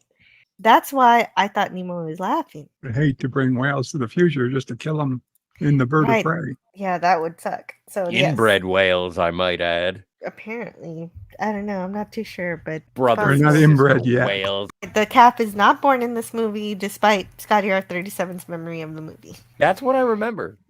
Starkvine You would says, I'll think try it and would have have done my it reaction since she was very pregnant. I'll see you later, Starkvine. We're almost done with the show. Just 10 more minutes of slides, and then we'll head out of here and have a Friday. You owe me $20. Oh, this is for Tony and anybody leaving the show. I might keep this one. This clip might be a keeper for ending my shows in some points. See you around the galaxy. You make me so very, very... Why does my heart swell when I hear that? Can you play it again? See you around the galaxy. God, it makes me feel warm and fuzzy. I was never sure if she was being posted to a starship or an actual ship in the ocean. Oh, a science vessel, she says, but something you're like right. the Grissom. She was on like something like an Oberth class. Well, then she's not going to live long or prosper. As they say in your century, I don't even have your phone number. Nobody says that anymore. He does. Like, what's your text number? Yeah, or whatever. Well, they don't even Or say WhatsApp ID anymore. They're just like, yeah. How can I find you on Twitter or Facebook? I still say, "Can I have your phone number?" And then I ask people to like and subscribe. They never do. Well, that's because you don't say to what. Mark Harkness says, signed ship bound for the Mir. They needed to recruit diving specialists to help with the whales. Right, and she's the only whale expert in the 23rd century. Well, and Mark Harkness, I do appreciate how you say mare, because it's the same sort of acknowledgement as luna, like the Latin mare being the ocean. I like it. Raymond, don't worry about spamming today. I was really bad with the chat because there was so much to do today. But he says the graphic novel Dead of Honor is sort of a sequel to this movie. Check it out. I think that on Clobby's show, they were supposed to read that. Did they ever read that on the Clubhouse? I don't know. Remember if they did or not. Sean Carter says, not sure if this was mentioned, but both leads of Seventh Heaven have had significant supporting roles in a Trek movie. I brought it up, but people don't want to talk about Stephen Collins because of the, Well, you did bring it up. You did say it. Well, yeah. Well, I didn't talk about his indiscretion. Well, I just think about him as William Decker, so I'm not worried about his real life. Willard, excuse me. Sean Carter says, if they had traveled to 2023, Kirk would have asked for Gilligan's Tinder profile. Oh, Jillian. Gilligan's? I don't know why I said Gilligan. You know oh, sit right back and you'll hear a tale. I'm sorry. I love it so much, and I had such amazing guests with Bird of Prey 5 and Robert Meyer Burnett and Scotty R37. Thank you. I talk too much. Much. A fun cameo from Gorilla telling us a nice little story about Leonard Nimoy. And Raymond Feliciano says, I will probably be reviewing it. Oh, cool. That's a good idea. If it's something that's really means something to you. I do know Jillian is in that. I need to read it. Mark Harkness says Probe is more of a sequel. Debt of Honor, if I remember correctly, leads to Chekhov's appointment to the Reliant. Oh, hey, and I'm missing the Enterprise A, 1701. Can you go back one? Yeah. There it is. Can you send that to me? Yes, I can send that to you. Okay. Sure. I like it. It's colorful. Red, white, and blue. That's the one I want more. Oh, hey, look, we have the credits. Which is arguably the best credit sequence of all time. Bird of Prey, do you have a channel? Oh yeah, Bird of Prey. You're not. It's 2 minutes to bed life. Are you gonna have bed life today? I pushed bed life back 30 minutes. Oh, okay. Well, that's good. I'll be listening, and drive safely. Yeah, I will. I can actually head out of here because I do have to go Otherwise, I'd be hanging out here, and Rob would probably still be talking about all his amazing projects because I would have let him go on forever if I didn't have a review to finish. And I can't wait to see you guys again. And check out Bird of Prey 5's channel in a few minutes. He'll be having his bed life. I'll see you guys And next also, time. everyone subscribe to me on the X. Oh yeah, follow ScottyR37 on Twitter. On X. And subscribe to Bird of Prey 5 and the I do enjoy X. Singularity. Bye. Bye. Happy Star Trek Day. Mecha Leka Hi Mecha Chani Ho. Antiderivative Jill with a $5 super chat says, "Happy Star Trek Day. Thank you for joining me for Star Trek 4. You rock. Thank you, Antiderivative Jill. I've been on Antiderivative Jill's panel this morning. She had a stream dedicated to Star Trek 4, The Voyage Home, which is not only the best Star Trek movie, in my opinion, it is the best movie of all time, in my opinion. And Antiderivative Jill feels the same way. Wonderful movie. Dave G says Antiderivative Jill was lots of fun on her stream. Indeed. And on Antiderivative Jill, she had a surprise guest besides me, a bigger surprise. I was shocked. All of a sudden, Robert Meyer Burnett came up on the panel. Now I had to be a nice person, and I even though Jill probably wouldn't have minded much, I had to not make a big deal over RMB's opinions on Star Trek Picard Season 3. But it's fine, because today was a day to celebrate the voyage home, not a day to attack crappy Trek or other people's opinions to crappy Trek. So I was happy to be nice and not bring it up.